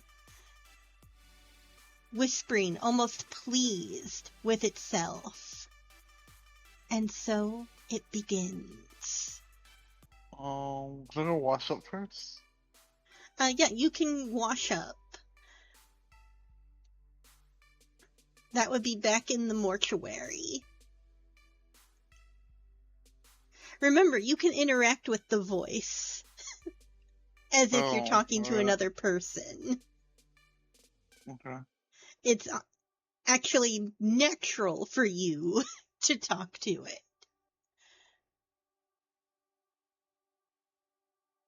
I'll go to wash myself and here, I guess. Yes.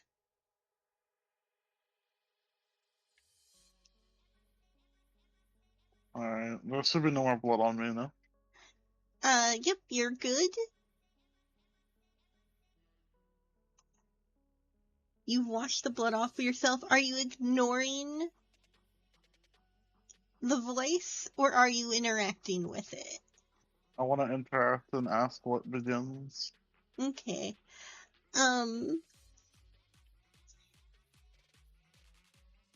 It begins. This is the start for you. This is the start of you claiming what's yours, claiming your power, and finally breaking free of this place.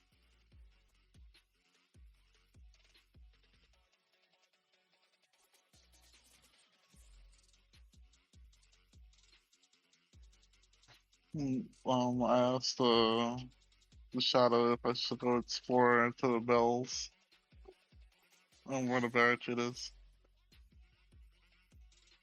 You could explore the bells if you wish. However, I don't see that as important to your task. The bell is just a signal for what's to come. Nothing more. So what is my task now? Your task now, little one, is to begin your journey out into the light of the moon. So that means go outside? Yes, it means finding what is ours and reclaiming it. Okay, so I want to proceed to go outside.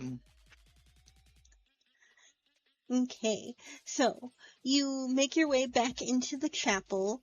Are you planning to exit out the front door where Sister Aelith is, or are you planning to exit through one of the back doors? One of the back doors. All right. Which would you like to exit through? The one closest to you or the one further from you? One closest to me. All right, make your way to the door.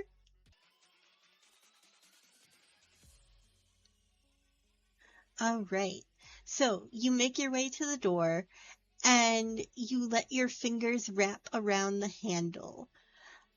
Now, you know that this door is very loud and will make a noise when you open it, if you are not careful. So, would you like to open the door and bolt, or do you want to try opening the door quietly? Open the door quietly. All right, give me a stealth check.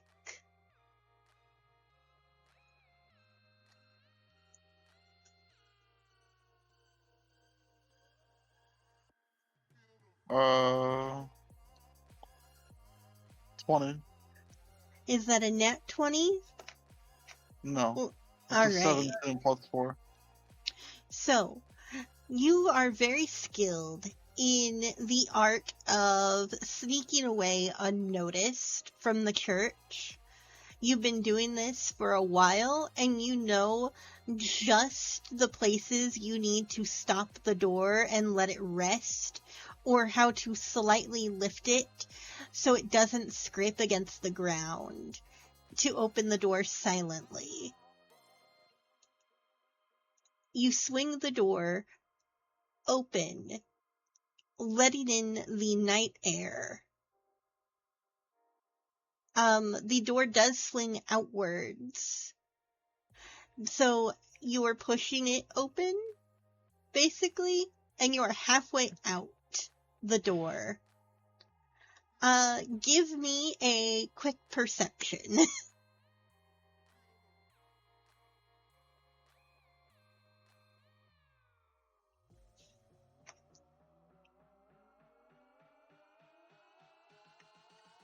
Ten. All right, so you begin to exit out the door, and you don't notice until suddenly you feel something smack against the top of your head and start to wriggle, getting tangled within your hair. And you hear the loud sounds of shrieking.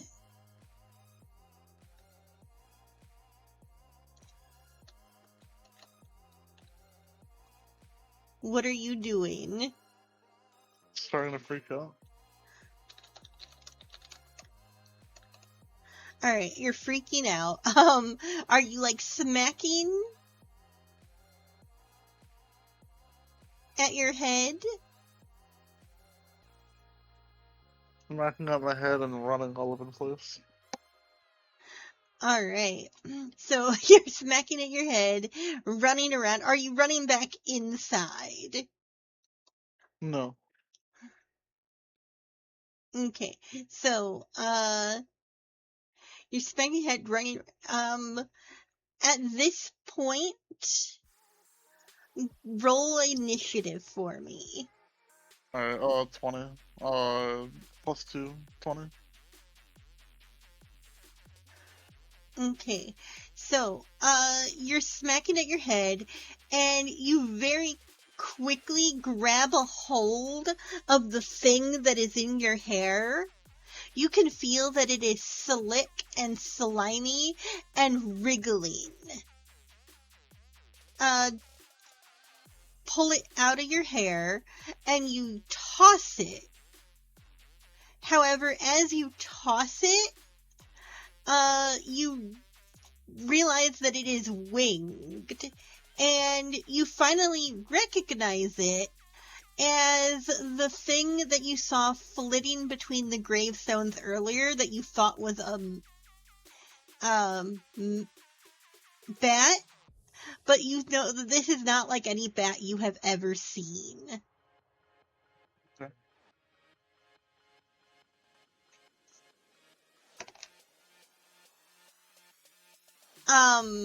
The creature seems surprised that you threw it. Since you're running around out here, we need to put you out here. And so it's fluttering back and forth, kind of dazed. Okay. What would you like to do? It is your turn. Try to determine what it is. Alright, so give me a nature check.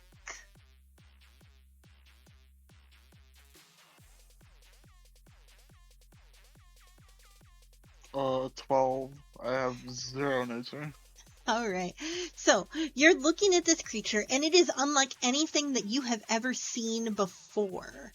It has the body of a snake, but a thick, bulbous head with a large, gaping mouth filled with circular rows upon rows of teeth.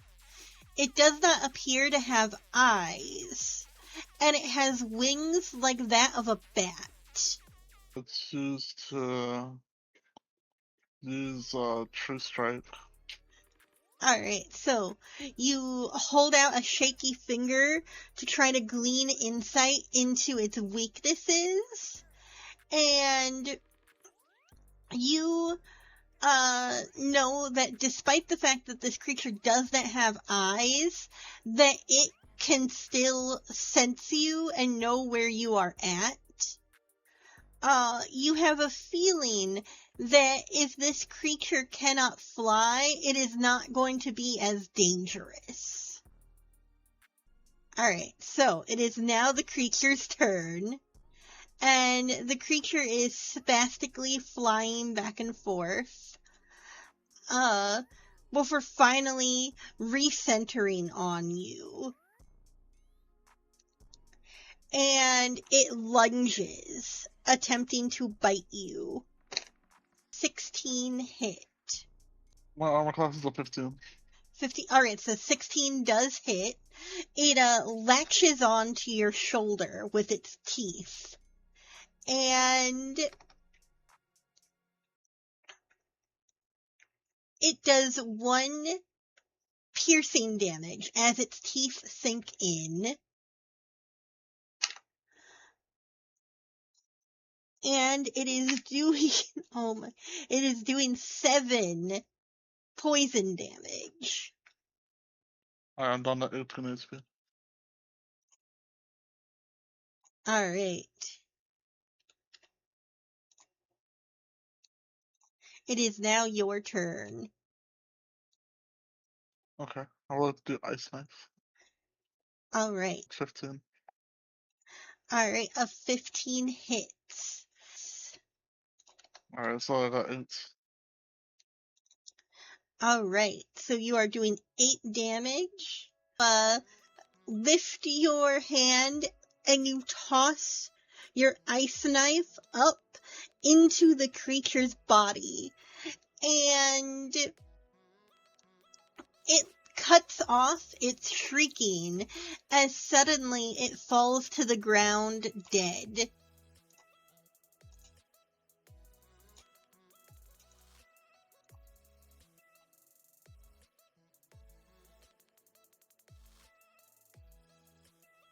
As it falls dead, you notice more shapes starting to fly in your direction. I'll choose to fight them. Okay. As you are choosing to ready and fight, suddenly you hear from inside the church, Sister Aelith. Vena! Vena, get back in here this instant. What do you think you're doing?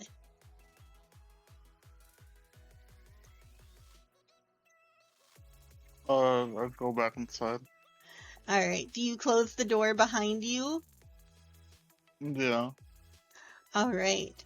You come back in, slamming the door, as Sister Aelith rushes over, grabbing you by the shoulders and violently shaking you.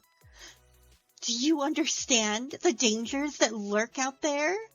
Do you understand what you could cost us? What are you thinking?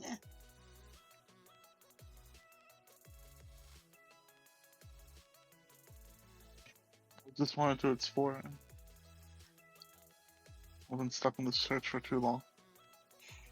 Exploration on a night like this is not appropriate. What would Father Merrill say if you went and got hurt, or worse? You would break the man's heart. Is that what you aim for? No. Are you injured?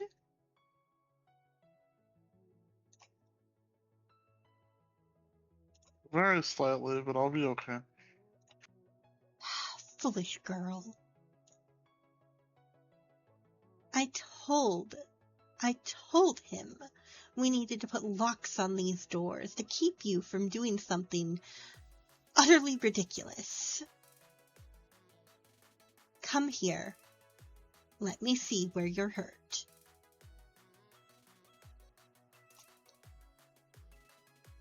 And with that, the sister holds out her hand, and a glowing light emits from her fingers. Are you allowing her to rest her head on your shoulder, or rest her hand on your shoulder?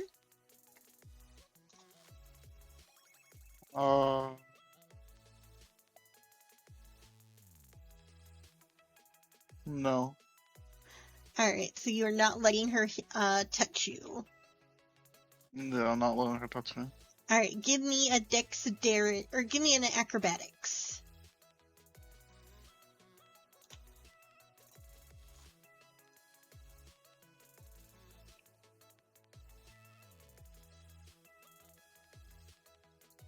Oh, 19. Alright, she reaches out to grab hold of your shoulder, but you manage to slip underneath her arm and away from her touch. As you do so, she stumbles forward.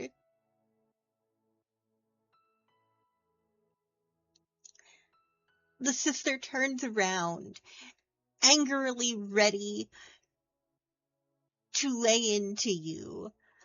But before she can begin to scold you for your behavior, a knock sounds at one of the church doors. And that is where we are going to leave it.